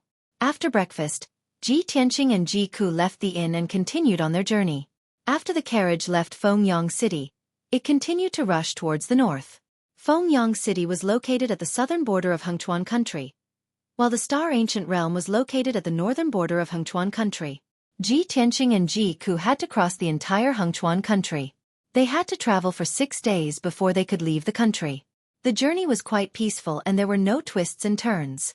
After 6 days, Ji Tianqing and the others left Hengchuan country. At noon the next day, the carriage finally arrived at the entrance of the Star Ancient Realm. The Star Ancient Realm was a mysterious and wonderful place. It was said that it was a special space opened up by an ancient almighty. It was extremely vast and its territory was comparable to half a country. The entrance was on a mountain peak that was 3,000 meters tall. It was impossible for ordinary people to find it. The 2 carriages stopped at the foot of the mountain. There was no road ahead. Ji Tianqing and Ji Ku alighted from the carriage and stood on the grass, looking up at the mountain peak in front of them. The accompanying coachman and guards carried their luggage down from the carriage. Originally, the guards were going to help Ji Tianqing and Ji Ku carry their luggage and send them to the Sky Pillar sect before returning to Qingyun country. However, Ji Tianqing told them to return and there was no need to send them back. After the carriage left, only Ji Tianqing and Ji Ku were left on the grass. There were also 4 large boxes containing their luggage. Ji Ku looked at the luggage and couldn't help but worry. Big brother Tianqing, what should we do with these luggage? Do we have to carry them and climb the mountain? Hee, there's no need for that. Ji Tianqing smiled and took out his 100 treasures brocade pouch to put the luggage inside. All right, we should go into the mountain. After saying that, he led Ji Ku into the mountain. Ji Ku saw him wave his hand and the 4 boxes disappeared. She immediately widened her eyes in surprise. She hurriedly chased after Ji Tianqing and held his arm to ask him how he did it. Ji Tianqing explained the wonderful use of the 100 treasures brocade pouch to her. She suddenly understood and praised it. 2 hours later, the 2 of them followed the blue stone path in the mountain and climbed to the peak of the mountain. There was a wide platform at the peak of the mountain. The ground was paved with black boulders. The boulders on the ground were mottled with the vicissitudes of life. It was unknown how long they had been etched by wind and frost. There were ravines and lines carved on the boulders. There were many crisscrossing strange lines that formed a huge array. Around the array, there were 12 young cultivators wearing blue robes and carrying swords on their backs. These people were all at the mystic enlightening realm. Their eyes shone brightly and their bodies exuded confidence and arrogance. Ji Tianqing glanced at them. These people's robes were of the same style and had the same pattern embroidered on their chests. There were 2 crossed swords in the pattern and a circle of stars around them. It was obviously the symbol of the Sky Pillar sect. He immediately understood that these 12 young cultivators were disciples of the Sky Pillar sect. They were ordered to guard the entrance of the ancient star realm. Sure enough, the leading young cultivator walked over and asked in a dignified voice, "Who are you? Why are you here?" Ji Tianqing and Ji Ku quickly took out their identity tokens and presented them to the young cultivator. "Senior Martial Brother, we are new disciples who have just entered the Sky Pillar sect. These are our identity tokens." The young cultivator took the 2 tokens and looked at them. His expression eased slightly. He nodded and said, "So it's new junior martial brothers and sisters. Wait a moment. When I open the entrance to the ancient realm, you can enter. There will be other senior martial brothers inside to receive you."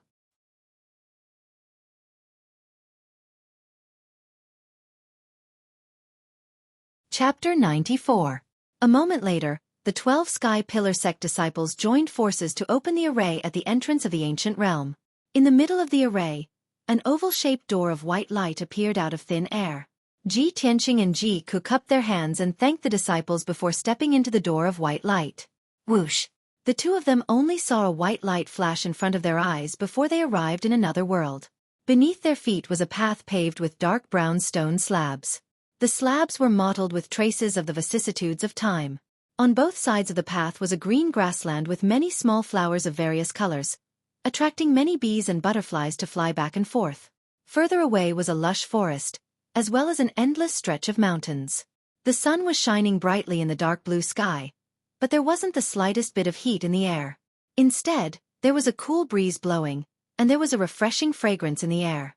This was the Star Ancient Realm, a cultivation holy land that was like a paradise. Ji Tianqing and Ji Ku both felt their pores open just by standing in the Star Ancient Realm. They felt indescribably comfortable and refreshed. At this moment, 2 young martial artists wearing blue robes walked in front of the two of them. The 2 young warriors cupped their hands and said calmly, "You two should be new junior brothers and junior sisters, right?" Ji Tianqing knew that these two were the disciples of the Sky Pillar sect, so he smiled and nodded. The 2 disciples looked at their identity tokens and led them towards the distant mountain. "Junior brother, junior sister, please follow us."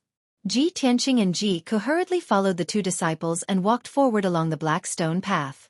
The black stone path was actually more than 20 miles long. It followed the foot of several mountains and connected to a mountain peak that was 3,000 meters tall. This mountain peak was the head of the surrounding mountains. Not only was it the highest, but it also had the most majestic aura and the densest heaven-earth yuan qi. Without a doubt, this mountain peak was where the Sky Pillar sect was located. Ji Tianqing and Ji Ke stood at the foot of the mountain and looked up. They were immediately shocked by the majestic atmosphere of the Sky Pillar sect. At the foot of the mountain was a huge square with a radius of nearly 10,000 meters. On both sides stood 99 white stone pillars that reached the sky. A huge staircase that was 20 meters wide extended from the foot of the mountain to the middle of the mountain. The dark green stone steps exuded an ancient aura. It was unknown how many years of wind and frost had been etched on it.